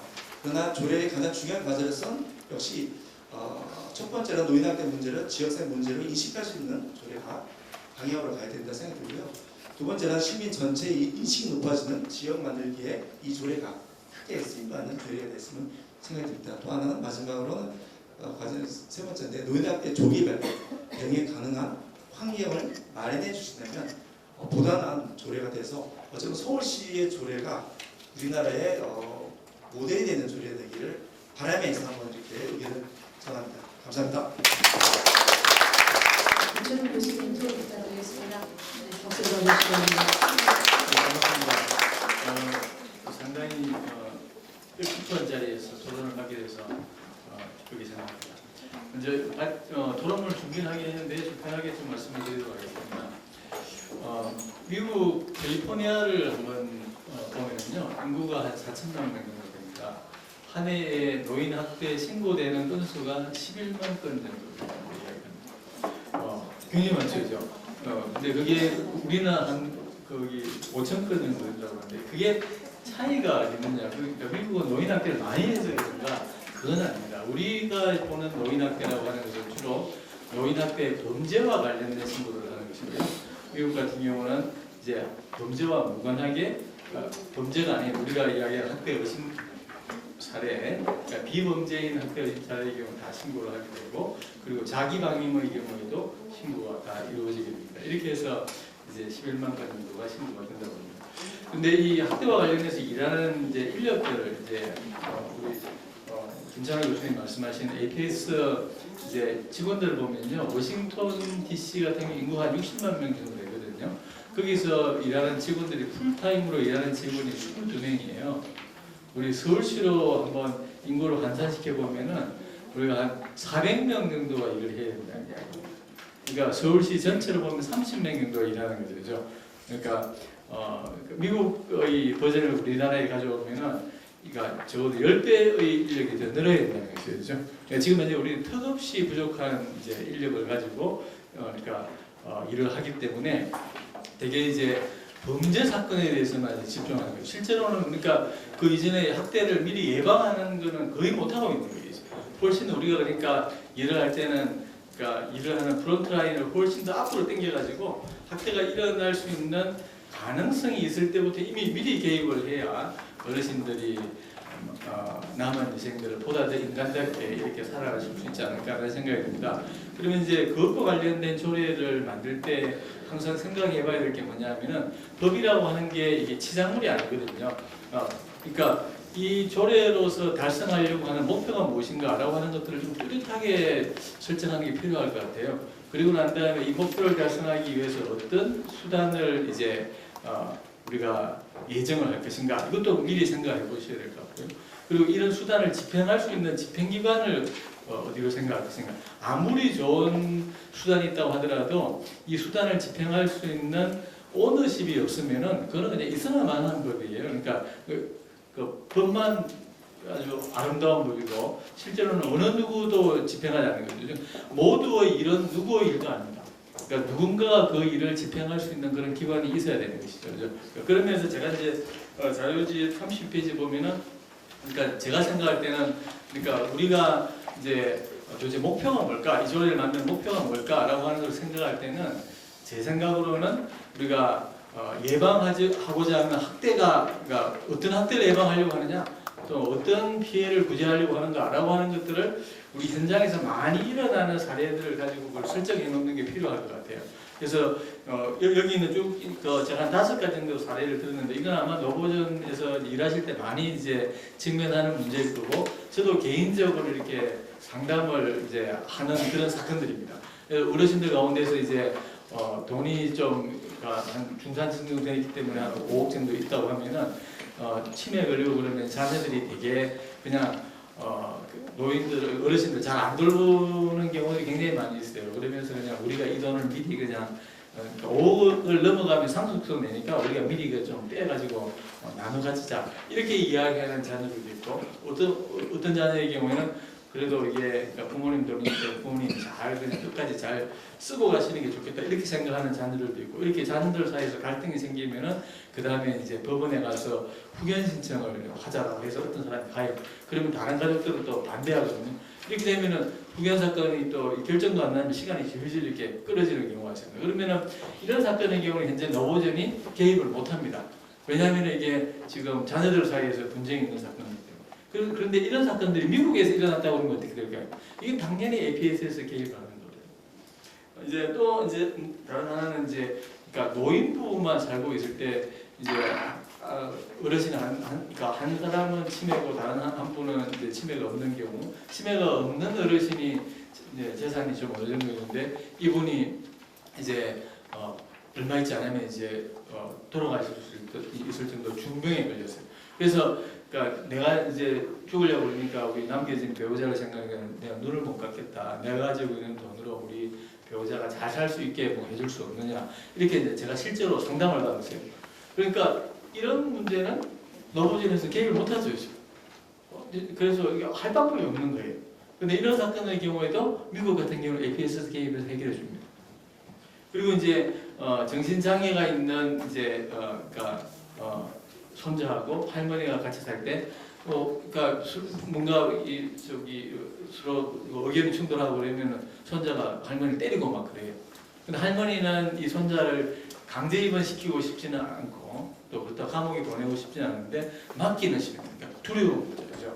그러니까 이럴 때 그러면 우리가 노보전에 어떻게 개입할 것입니까? 이것도 굉장히 큰 이제 어려운 숙제들이죠. 근데 정신건강 복지센터에 연락하면은 정신건강 복지센터에는 와가지고 그냥 되게 좀 안 쳐다보고 그냥 가버리는 거예요, 그죠? 거기서도 강제 입원시키려고 그러면은 자타의 위험이 있어야 되는데 자타의 위험이라고 하는 게 항상 있는 게 아니거든요, 그죠? 우리 때문에 그러니까 강제 입원시키기도 어렵고 또 할머니는 강제 입원을 시키고 싶지는 않고 이런 경우는 제대로 개입을 하지 못하고 있어요. 치매 어르신들 그러니까 요양원에 요양시설에 보내고 나면 항상 그러니까 보따리 싸가지고 저녁 때 되면 그냥 문 앞에 쭈그리고 앉아 있는 분들도 굉장히 많으세요. 제가 직접 아는 분의 그러니까 그 이제 어머니가 요양실에 보냈는데 쭈그리고 앉아 있어가지고 자녀들이 나중에 울면서 다시 이제 집으로 모셔오는 그런 케이스도 있어요. 그러니까 이런 경우 관련해서 돌볼 가족이 제대로 없으면 우리는 해결 방법이 없는 해결 방법이 없을 거예요. 그리고 이제 동네 주변에 보면 어르신이 그냥 강박장애가 있어가지고 쓰레기를 쫙 이렇게 모아놓고 있을 때 우리 노동자는 어떻게 개입을 하고 이런 것들이 현재 현장에서 일어나고 있는 문제들입니다. 이런 문제들을 그러니까 해결하기 위해서 그러니까 우리가 해결할 문제를 그러니까 설정을 하는 게 필요한 것입니다. 그리고 이 해결하기 위해서 그러면 우리가 같이 협의를 해서 이런 수단들이 필요하겠다라고 하는 것들을 먼저 상정을 하는 게 필요하다고 생각됩니다. 그래서 제가 생각할 때는 34페이지에 보면은 그래서 예방을 하기 위한 수단들을 우리가 아이디어를 모아가지고 그러니까 열거를 해보고 그다음에 학대 피해가 실제로 생겼으면 이 피해를 구제할 수 있는 수단들을 생각을 해봐야 되는 거예요. 그리고 이게 법안의 핵심 내용이 되어야 된다고 저는 생각합니다. 그리고 그러면 이런 수단들을 이제 실제로 집행하는 기관을 어떻게 보겠어요? 지금 현재는 우리가 노보전밖에 없잖아요, 그죠? 그러면 노보전 이외에 경찰도 있고 정신건강복지센터도 있고 또 다른 기관도 있는데 이런 기관들 그러니까 노보전이 일을 다 해야 될 것이냐? 아니면 정신건강복지센터하고 뭔가 협업을 할 것이냐? 아니면 경찰하고 어떻게 협업을 할 것인가? 뭐 이런 부분들에 관해서 혹은 그러니까 서울시에 있는 이제 요양시설이라든지 이런 부분하고 어떻게 협의를 할 것인가? 그러니까 이런 수단들을 집행할 수 있는 집행기관을 만들어야 됩니다. 그게 경우에 따라서는 상설 협의체일 수도 있고, 그죠? 그 협의체 안에 노보전도 들어갈 수 있고 여러 기관들이 들어갈 수 있겠죠, 그죠? 그리고 각 기관들이 어떤 역할을 해야 되는가라고 하는 부분들에 대한 명백한, 그러니까 명확한 아이디어를 가지고 각각의 역할을 써줘야 될 것 같아요.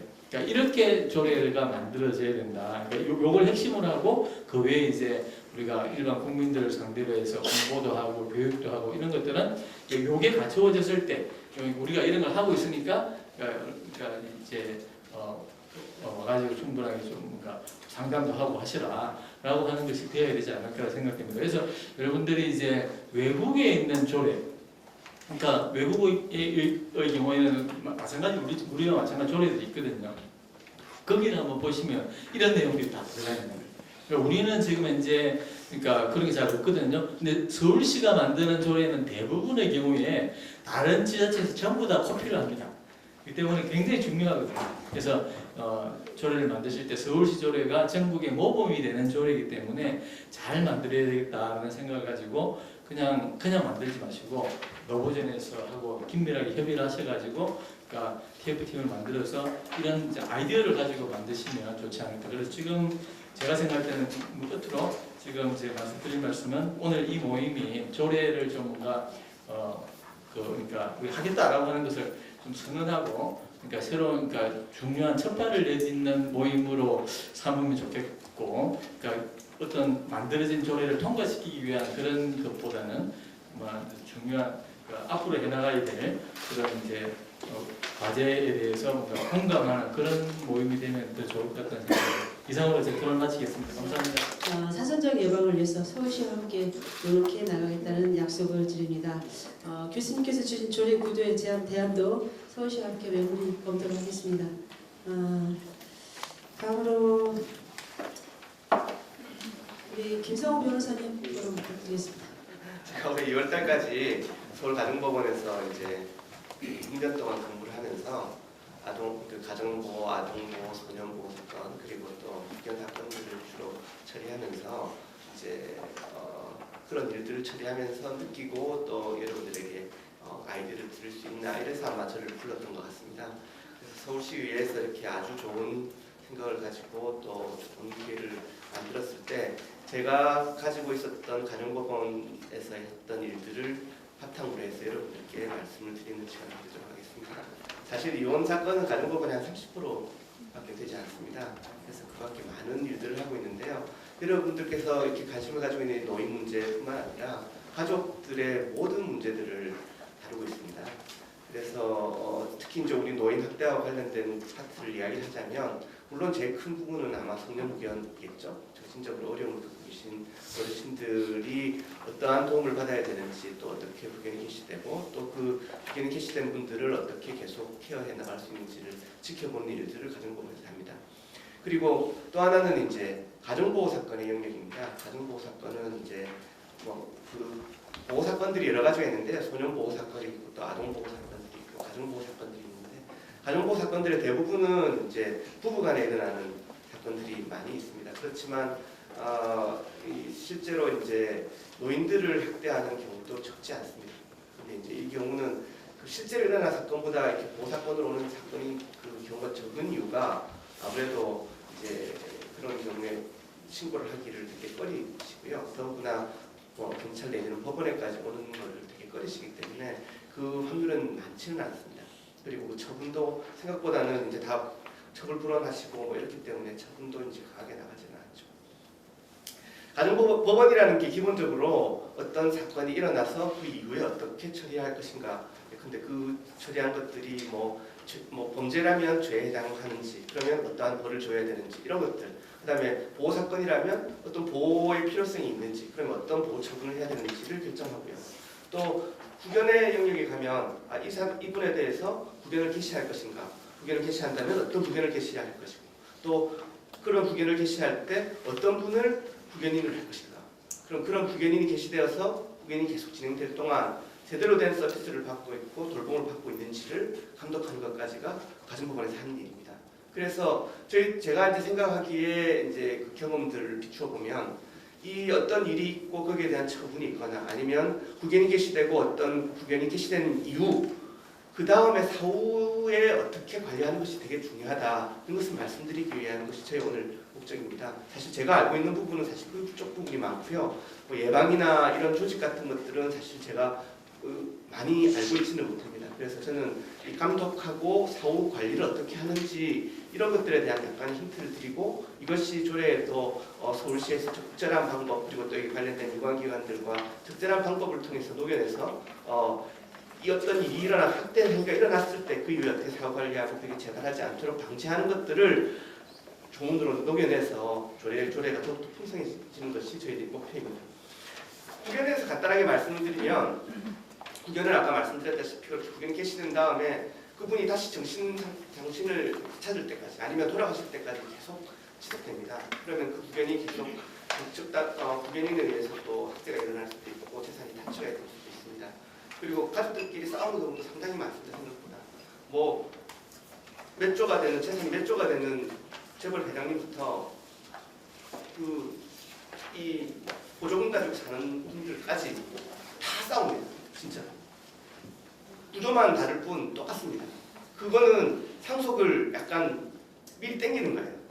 상속은 법정 상속금도 정해져 있고 그렇게 되면 나중에 본인들이 마음대로 하지 못하기 때문에 싸우는 거예요. 그렇게 재산 가지고도 싸우고, 또 이분을 어떻게 모실 것이냐, 어떤 치료를 받게 할 것이냐, 어디서 살 것이냐 이런 것들 가지고 싸웁니다. 이렇게 이제 이런 부분들이 계속 있기 때문에 이들에게 우리가 진짜 도움을 받아야 될 노인들이 정말로 도움을 받고 있는지, 그러면 도움을 줄 사람도 없고 그걸 누군가 또 돈을 내줄 사람도 없을 경우에 공공후견이 제대로 이루어지고 있는지 이런 것들을 감독을 하게 됩니다.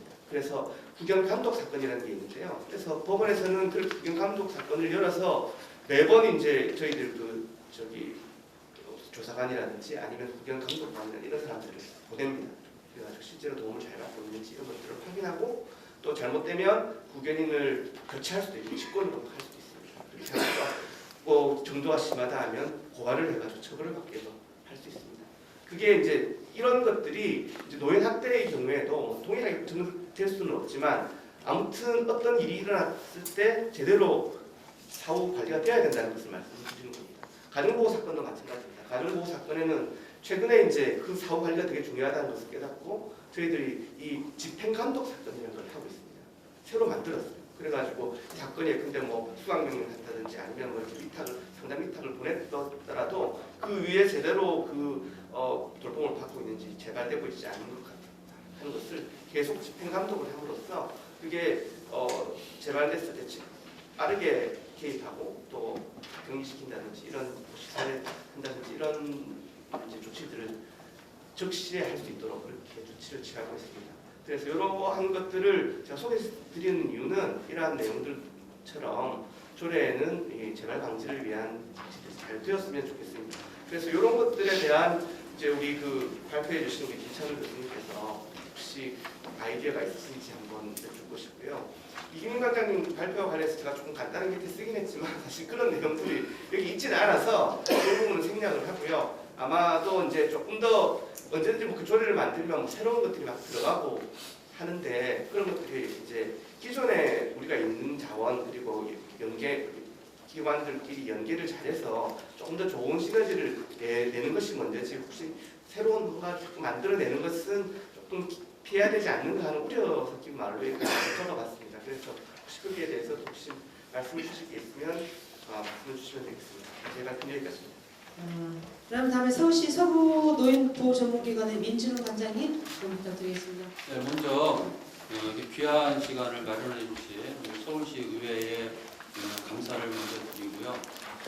제가 그 발의된 조례안을 좀 잘 살펴봤습니다. 근데 지금 만들어진 조례안만 가지고도 제가 봤을 때는 전국에 여러 많은 그 조례안을 지금 저도 다 검토를 해봤지만 지금 발의된 내용만으로도 제일 좋은 조례안이 아닌가 그렇게 생각이 들어서 일단 감사의 말씀을 드리고 그리고 앞으로 지금 발표하신 분들 그리고 토론하신 분들의 그런 내용들이 좀 더 구체적으로 담긴다면 정말 훌륭한 그런 조례가 되지 않을까 그렇게 생각이 되고요.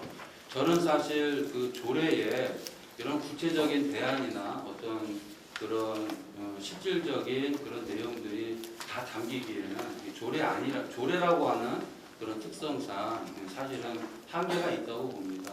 가장 중요한 것은 그러한 이 조례에서 추구하는 목적 그리고 그 조례가 가지고 있는 그 법안의 이념을 어떻게 구체적으로 그리고 상시적으로 그러한 노력들을 통해서 그 목적을 어떻게 달성할 것인가 그리고 거기에 맞는 구체적인 정책들을 어떻게 향후에 만들어갈 수 있는 그런 동력들을 이어갈 수 있는 그런 체계를 만들어 나가는 것이 더 중요하다 저는 그렇게 생각이 들고요. 노인학대 예방위원회를 서울시 그 노인복지위원회 안에 그와 같은 위원회 기능을 함께 할 수 있도록 그렇게 내용이 들어가 있는 것으로 저는 알고 있습니다. 그래서 조례를 잘 만드는 것도 중요하고 향후 그와 같은 정책을 제언할 수 있는 그리고 서울시에 또는 서울시 의회에 조언할 수 있는 그와 같은 위원회가 그냥 명실상부한 그런 위원회가 아니라 정말 실질적인 그래서 이 조례의 본질적인 그런 목적을 달성할 수 있도록 계속적인 그런 감시 또는 조언 또는 새로운 어떤 내용들을 제시해 줄 수 있는 그런 위원회가 될 수 있도록 하는 것이 무엇보다도 더 중요하다라고 생각이 들고요. 간단하게 여기 계신 분들이 과연 이 서울시의 노인학대가 얼마나 중요한가 이런 이야기들을 많이 하셨는데 과연 지금 현재 노인학대가 어느 정도 발생을 하고 있고 그리고 지금 어떤 특성을 가지고 있는가 그리고 거기에 대해서 그런 문제를 해결하기 위해서는 어떤 대안들이 필요한가라는 내용들을 물론 앞에서 발표하신 분들 그리고 토론하신 분들의 내용과 굉장히 많이 중첩되는 부분들이 있습니다. 그런 내용들은 그냥 간단하게 넘어가면서 일단 그런 전반적인 그런 현황과 어떤 정책적인 그런 방향에 대해서 말씀을 드리는 것이 제가 사실은 이 노인학대 예방 학대 피해 노인 지원 사업을 현재 담당하고 있는 현장에서 담당하고 있는 노인보호 전문기관의 기관장으로서 여러분들에게 드릴 수 있는 내용이 아닌가 싶어서 그러한 내용 중심으로 토론을 이어가도록 하겠습니다.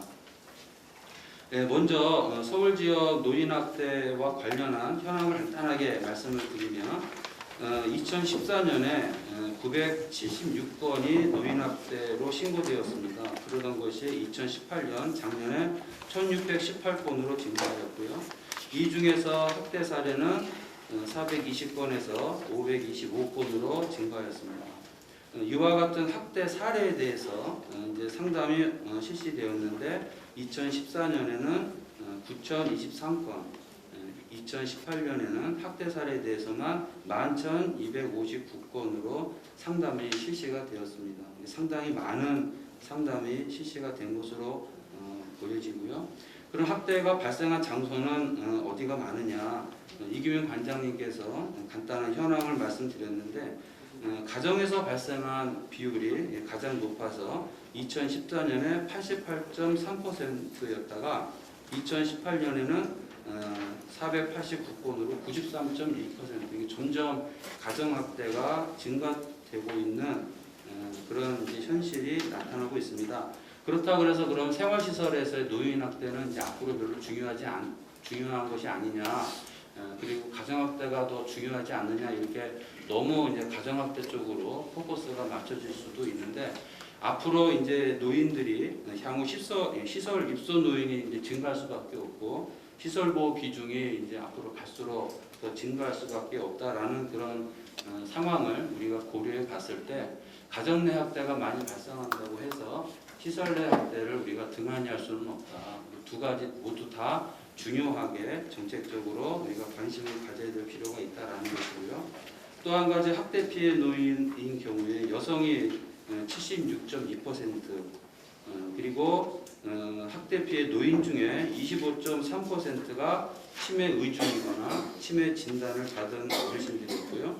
학대 피해 노인의 38.7%가 소득이 아예 없으시거나 아니면 저소득자로 조사되었습니다. 이와 같은 어르신들에게 노인보호 전문기관에서 어떤 서비스를 제공하느냐, 앞에서 말씀드렸듯이 상담 서비스가 가장 대표적이고요. 복지 서비스나 복지 서비스 연계, 그리고 법률 지원 서비스, 의료 보호 서비스 등이 제공되고 있습니다. 그러면 학대 피해 어르신들은 그런데 행위자는 그럼 어떤가 간단히 보면, 남성이 학대 행위자 중에 남성이 78.5%로 피해자는 여성분이 월등히 많고 가해자는 남성분들이 가장 많은데, 이러한 이제 학대 행위자 중에 아들이 39.1%, 배우자가 34.4%로 나타났습니다. 더 중요한 것은 이와 같은 학대 행위자들 중에서도 24.7%가 치매 의중이 있거나 치매 진단을 받은 치매 환자라는 것이고요. 더 중요한 것은 알코올 중독이 33.4%라는 겁니다. 학대 행위자 중에. 그리고 약물 중독이 2%. 그래서 50%가 넘는 비중으로 학대 행위자들도 치매이거나 또는 약물 중독, 알코올 중독 또는 정신질환이라고 하는 그런 특성을 가지고 있는 그런 대상들이 학대 행위자로 이렇게 나타난다라고 하는 것이죠. 이와 같은 내용들을 우리가 좀 분석을 해보면 대부분의 학대 행위가 가정에서 발생하고 있고, 학대 피해 노인이 이제 치매나 건강상의 문제로 부양 부담이 증가하게 되고, 부양 책임을 이제 주로 지고 있는 아들이나 함께 거주하고 있는 배우자에 의해서 학대가 발생한다는 것이고요. 더 중요한 사실은 아까 말씀드렸듯이 학대 행위자도 그와 같은 부양 부담을 책임질 수 있는 능력이 있는 사람들이냐, 그렇지 않다는 거죠. 말씀드린 대로 뭐 저소득층 또는 소득이 없는 분들 또는 치매, 뭐 알코올, 이런 분들이 부양 부담을 이제 가지고 있기 때문에 어쩔 수 없이, 또는 이제 가족 간의 갈등이 당연히 이제 높아질 수밖에 없고, 이와 같은 요인으로 이제 학대가 복합적인 요인에 의해서 발생하고 있다, 이렇게 우리가 분석할 수 있을 것으로 봅니다. 이와 같은 이제 학대 발생 요인에 대해서는 김찬호 교수님께서 이제 노인 학대 발생 요인 분석을 해주셨는데, 제가 말씀드린 이러한 내용이 교수님께서 말씀하신 그 요인과 맥을 같이 하지 않는가, 저는 이제 그렇게 생각을 합니다. 그러면 이와 같은 문제에 대해서 어떻게 이제 우리가 이러한 문제를 조금씩 그래도 해결해 나갈 수 있을 것인가. 물론 이제 구체적인 내용들을 여기서 다 말씀드릴 수 없고, 어떤 면에서 이제 계략적인 방향을 말씀드릴 수밖에 없는데, 이제 다른 모든 이제 발표자 또는 토론자분들께서 동일하게 말씀하신 것이 협력 체계를 빨리 구축하고 강화해야 된다라고 하는 것이죠.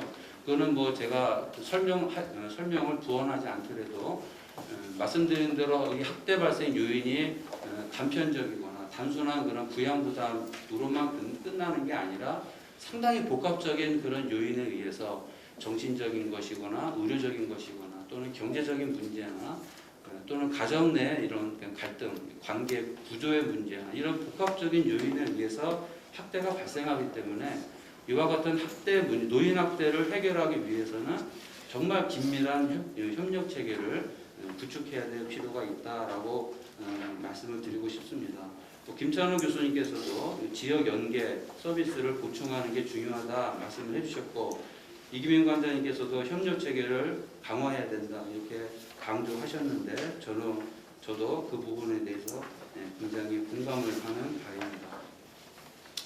시간이 많지 않기 때문에 이제 간단하게 또 줄여서 말씀을 드리면 특히 이제 제가 그 현장에서 노인 학대 사례를 이제 개입하는 과정에서 저하고 저희 직원들이 다 어려워하는 문제 중에 하나가 지역사회 내 정신장애인들에 대한 이제 문제입니다. 말씀드렸듯이 그 학대 행위자 중에 상당수가 정신장애를 갖고 있는 분들이 많은데 이러한 분들에 대한 체계적인 개입 또는 지역사회에서 협력적으로 개입해서 좀 더 본질적인 그런 해결 방안을 모색을 해야 되는데 지금은 아직 뭐 정신건강복지센터도 있고 뭐 중독치료센터도 있고 다양한 체계가 있긴 하지만 사실상 그 여러 그 복지 체계 간에 협력을 하려고 하면 기관마다 그 사업을 수행하는 매뉴얼들이 다 달라요.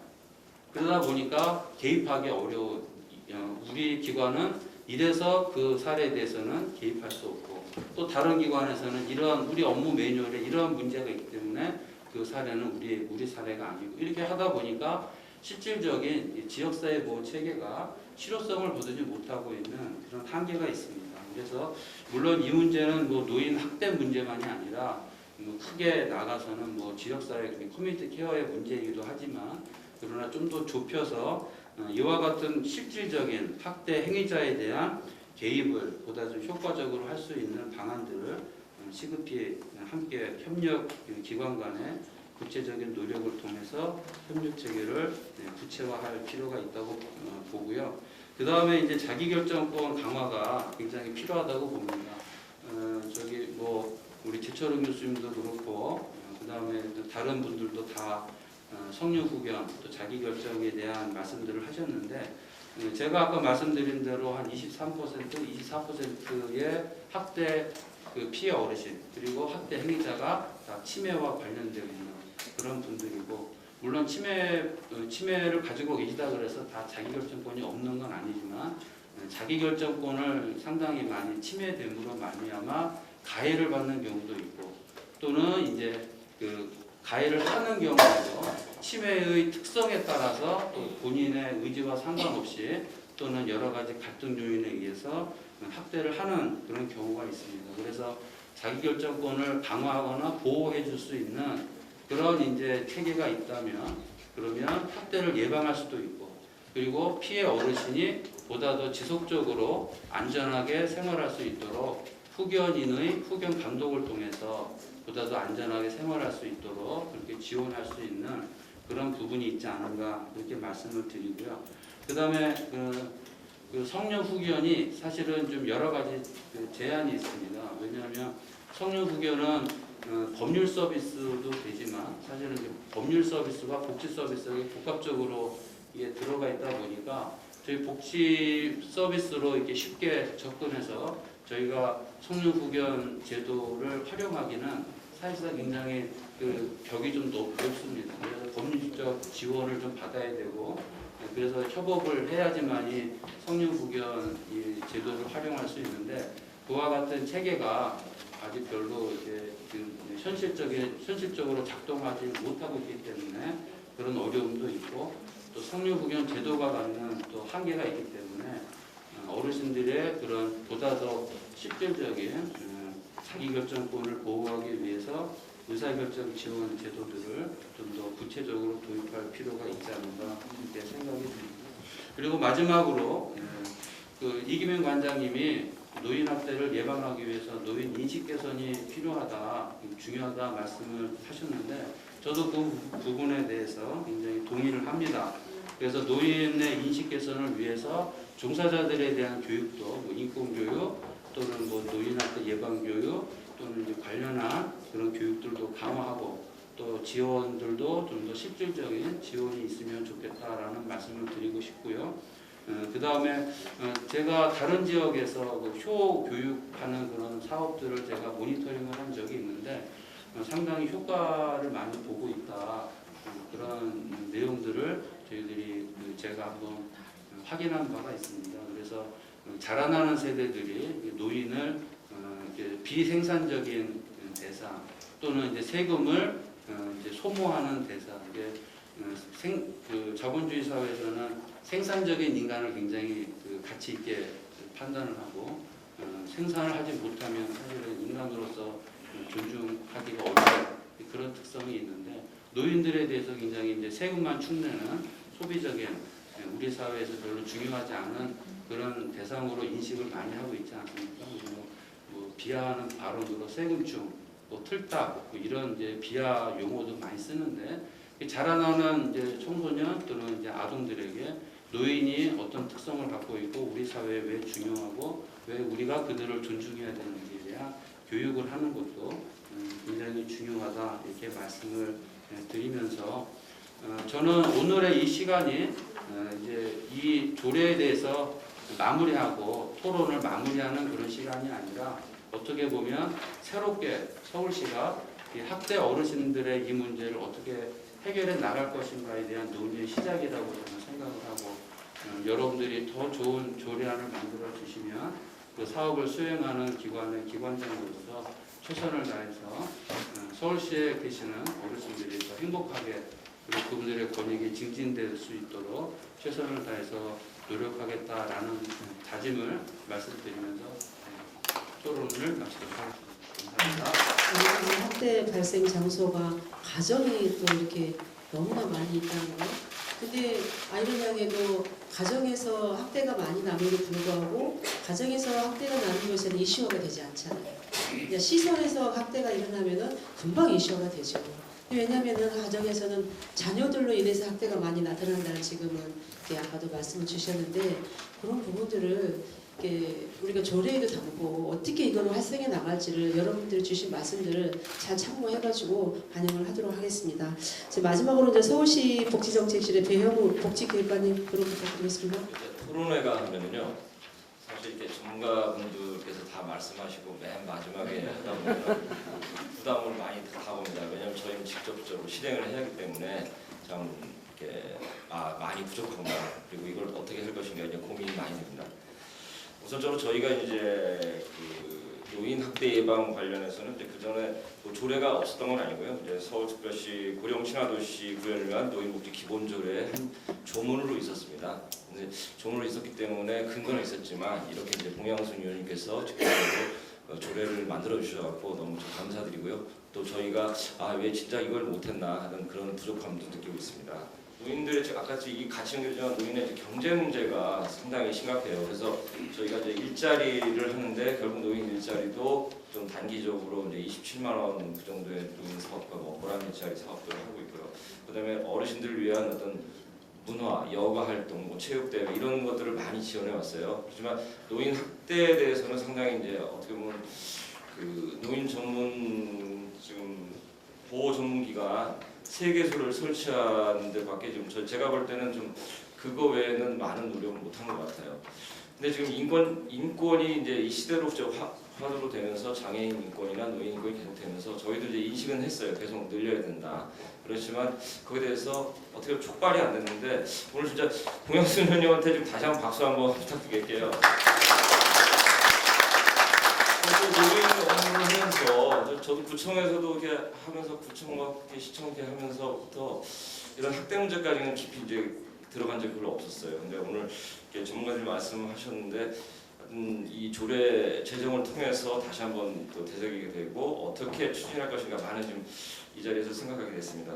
우선 뭐 지금 김찬호 교수님 말씀하신 돌봄 기관에서의 어떤 그런 학대 문제가 계속 얘기되기 때문에 거기에 대한 어떤 대책도 마련해야 되고 가정 내에서 하기 때문에 그 가정 내에서의 어떤 노인 학대를 어떻게 예방할 것인가 그 고민도 좀 더 나아가야겠습니다. 그다음에 이제 이걸 아까 지금 말씀하신 이런 홍보를 통해서 많은 이제 우리 시민들이 그 노인 학대의 중요성, 그러니까 그 노인 학대 예방에 대한 중요성과 만약에 발생하고 나서 처리할 어떻게 사후 대책을 할 것인가 그런 것들에 이제 고민이 필요하고요.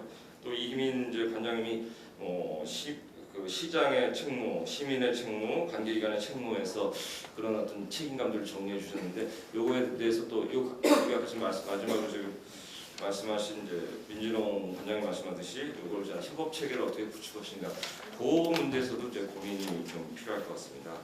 또 이제 제철용 교수님께서 말씀하신 조례의 목적성, 방향성, 그리고 조례의 실현성 어떻게 이거를 갖고 서울시가 조례를 만들어서 어떻게 실현하는가 거기에 대한 그런 고민이 좀 필요하고요. 또 보니까 이제 저희가 항상 보면은 어떻게 예방만 막 나왔는데 우리 이제 김성호 변호사님이 말씀하신 대로 사후에 어떻게 처리할 것인가, 또 재발 방법 할 것인가 그런 고민도 저희가 하게 지금 딱 전문적인 조언을 주셨습니다. 그리고 이제 민준홍 관장님께서 또 조례 그 추구 목적, 뭐 이념 이것을 어떻게 할 것인가 구체적으로 많은 안을 주셨는데요. 저희가 봤을 때 이제 이런 이제 조례가 만들어짐으로써 체계가 이렇게 노인 학대 예방과 또 재발 방지 뭐 이런 틀이 잡혀진 겁니다. 그러면 이 조례 보면은 상당히 좀 조례가 밝게 정리된 게 뭐냐면 제 5조에 그 종합계획을 수립한다는 내용이 있습니다.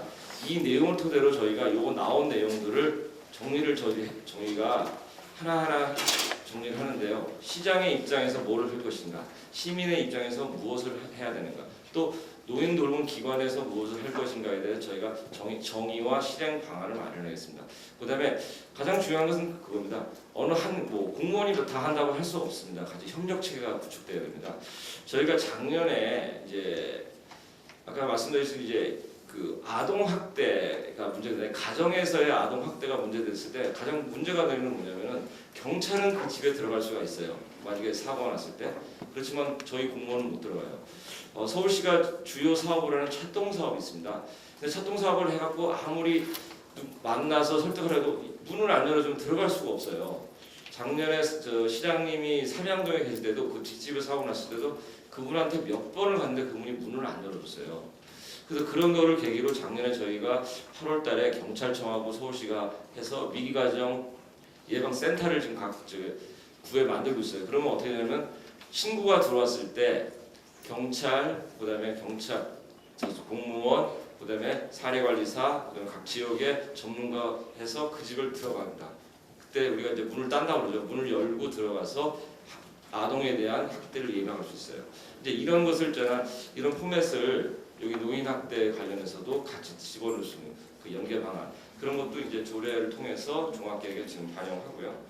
제가 누누이 많은 분들이 말씀하신 게 홍보를 어떻게 하느냐 하는데요. 저희 홍보는 저희 서울시가 많은 매체가 있습니다. 그거에 대해서는 홍보를 어떻게 구체적인 안을 만들어서 또 저희 이제 홍보 전문가들이 있어요. 저희가 아무리 홍보 외쳐도 그 전문가들이 또 손을 대서 뭐 영상이나 뭐 다른 광고 이런 걸 통해서 저희가 한번 해보겠습니다.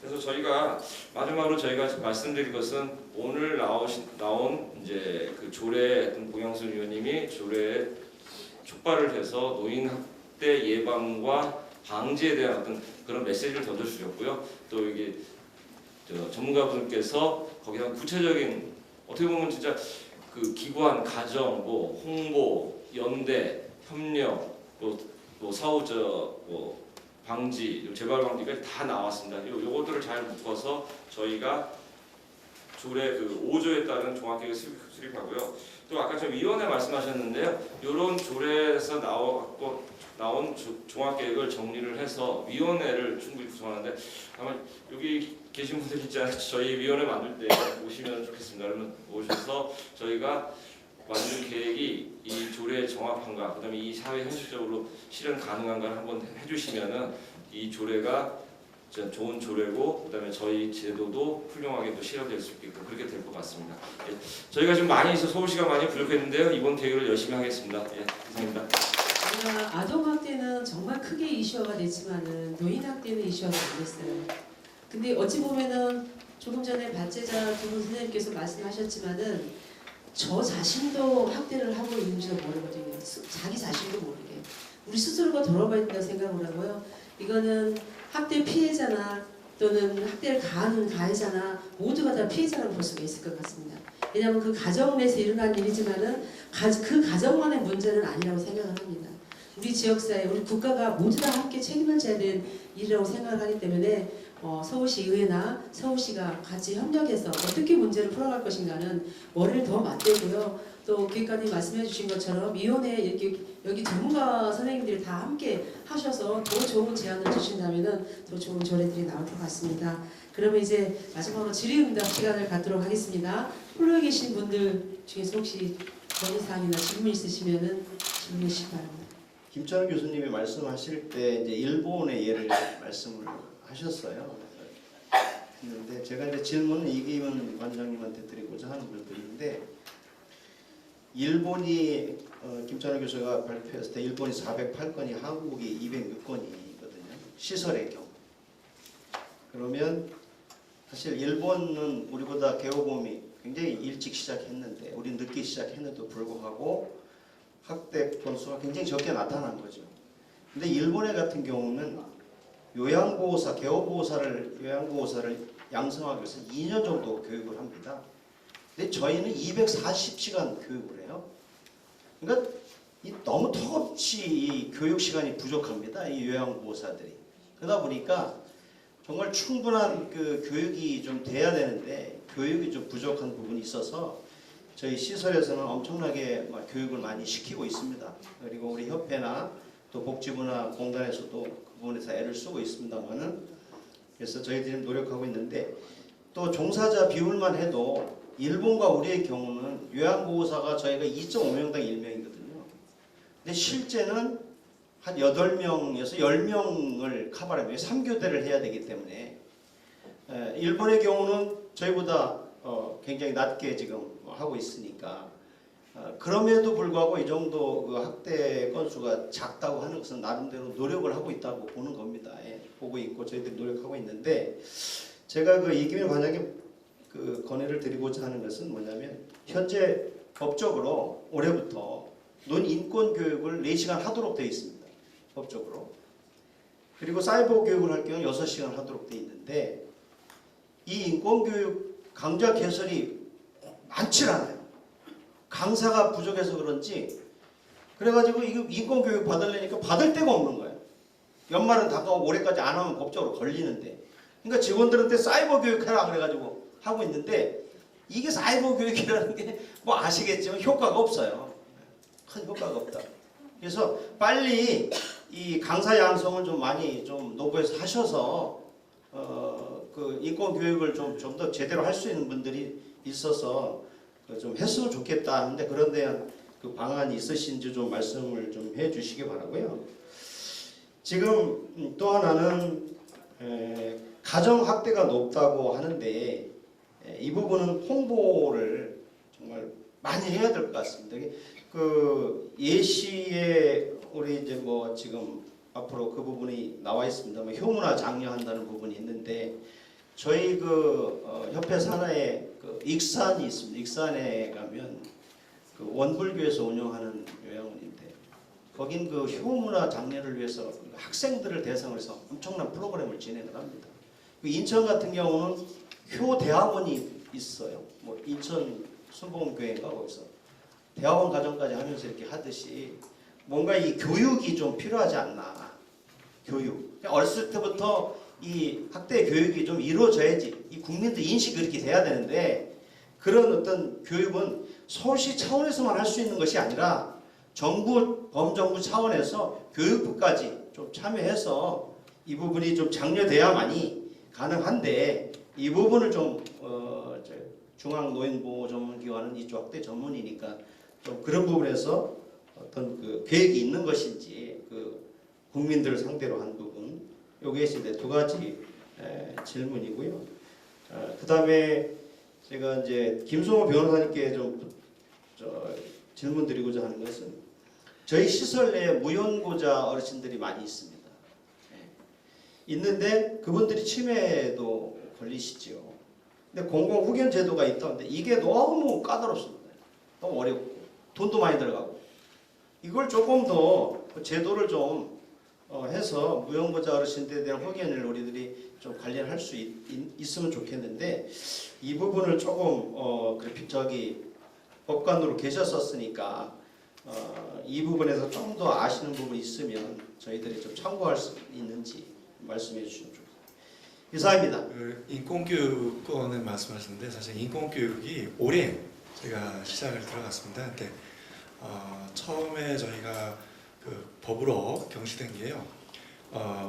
네, 인권교육은 노보하고 노인보호 전문기관 그다음에 보건복지인력개발원, 그다음 국가인권위원회 이 세 개 기관이 이제 하기로 되어 있습니다.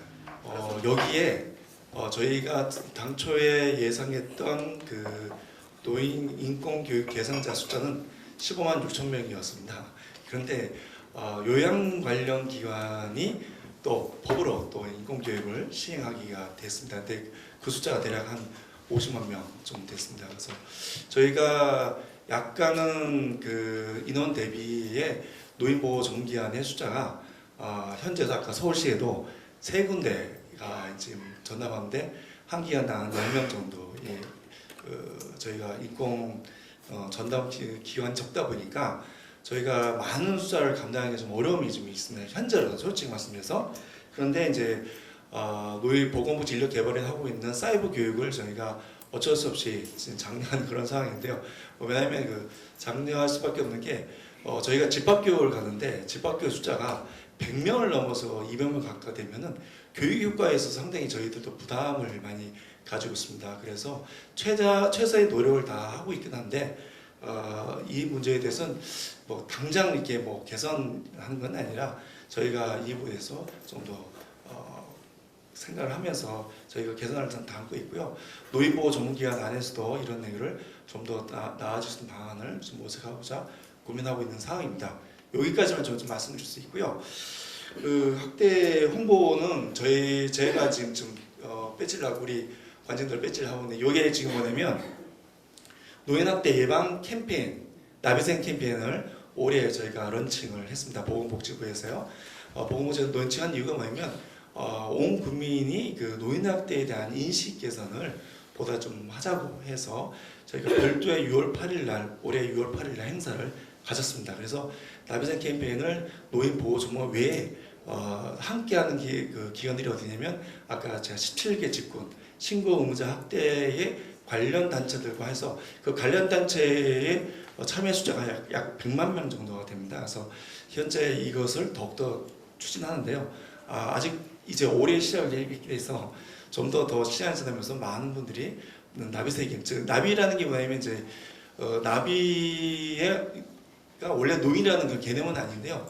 저희가 이제 나비라는 뜻이 우리나라의 옛날 과거에 학대받은 성희롱, 성추행 받으신 우리 어르신들이 계시는 분 있잖아요. 그분들을 기리는 그런 나비가 형성이 됐고요. 저희가 그걸 따라서 만들었습니다. 그래서 나비의 날개, 반쪽 날개를 우리가 채워주자라는 개념에서 어르신의 반쪽 날개의 역할을 우리가 함께 하다는 개념으로 해서 지금 현재 나비생 캠페인을 시행하고 있습니다. 그래서 더욱더 적극적으로 하는데요. 서울시도 이제 나비생 캠페인을 함께 해주시면 좋겠습니다. 그래서 보다 많은 분들이 나가서 결국 저도 미래의 노인이 될 것이고 또 여기 계신 모든 분이 다 노인이 될 것이기 때문에 노인의 자기결정을 지킬 수 있는 나비생 캠페인을 많이 노력하도록 하겠습니다. 감사합니다.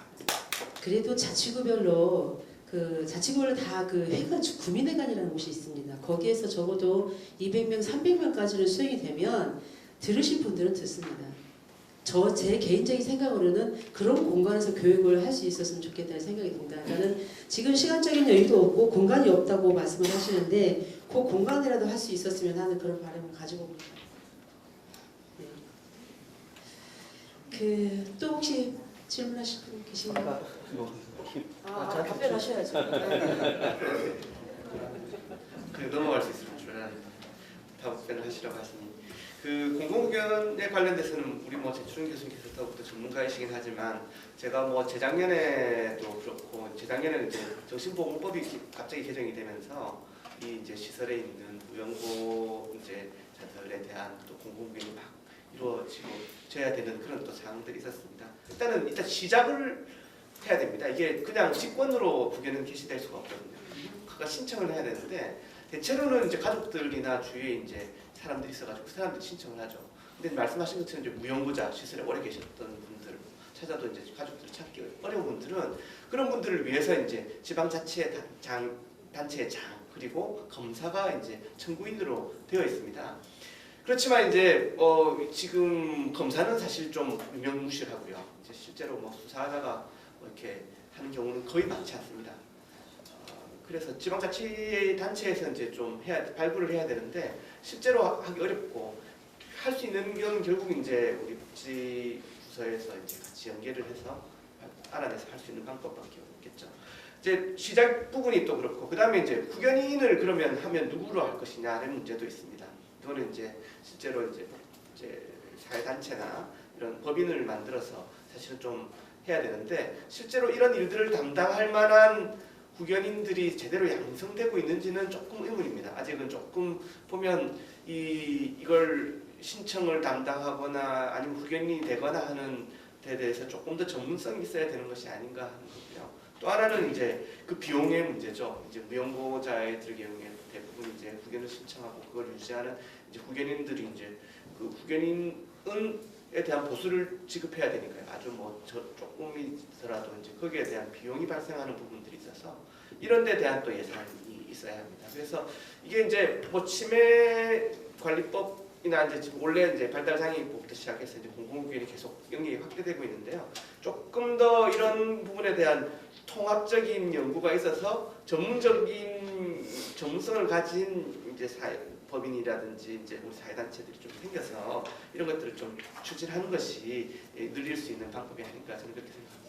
만약에 우리 발제자 선생님들이나 이렇게 토론자 선생님들께서 아주 전문가들로서 그냥 너무 자세하게 설명을 해주셔서 더 이상의 질문은 없는 것 같습니다. 정말 이 사회를 정말 든든한 버팀목이 되어주셨잖아요. 그분들을 위해서 정말 건강하고 편안한 노후 생활을 우리가 보장하고 노인 학대를 예방하는 그런 차원에서 또 종합적으로 관리하기 위해서 조례를 제정을 했습니다. 오늘 토론에서 논의된 많은 사안들이 실제적으로 정책으로 반영될 수 있도록 노력과 지원을 아끼지 않겠다는 말씀 이 자리에서 드리고 싶습니다. 이럴 때는 박수를 주시면 됩니다. 더불어서 저를 비롯한 이제 우리 보건복지위원회 김일원 위원장님과 우리 위원님들을 같이 이제 이 조례를 잘 살펴보시고요. 그리고 상임위원회 통과가 된다면 이제 본회의 통과가 남습니다. 자, 그 본회의 통과는 남지만 우리가 그 전에 또 이렇게 수정할 부분을 수정해서 여기에서 주신 좋은 정책들을 잘 반영을 하겠습니다. 그리고 또 오늘 발제를 해주신 두 분 선생님, 또 토론자로 나오신 여러 교수님, 전문가 선생님들 너무나 고맙고 감사합니다. 오늘 또한 이렇게 의견 주셔서 너무나 감사하고요. 늦은 시간까지 함께해 주셔서 너무나 고맙고 감사합니다. 앞으로 더욱더 열심히 하겠습니다. 어르신들 행복하고 건강한 삶을 살아가시고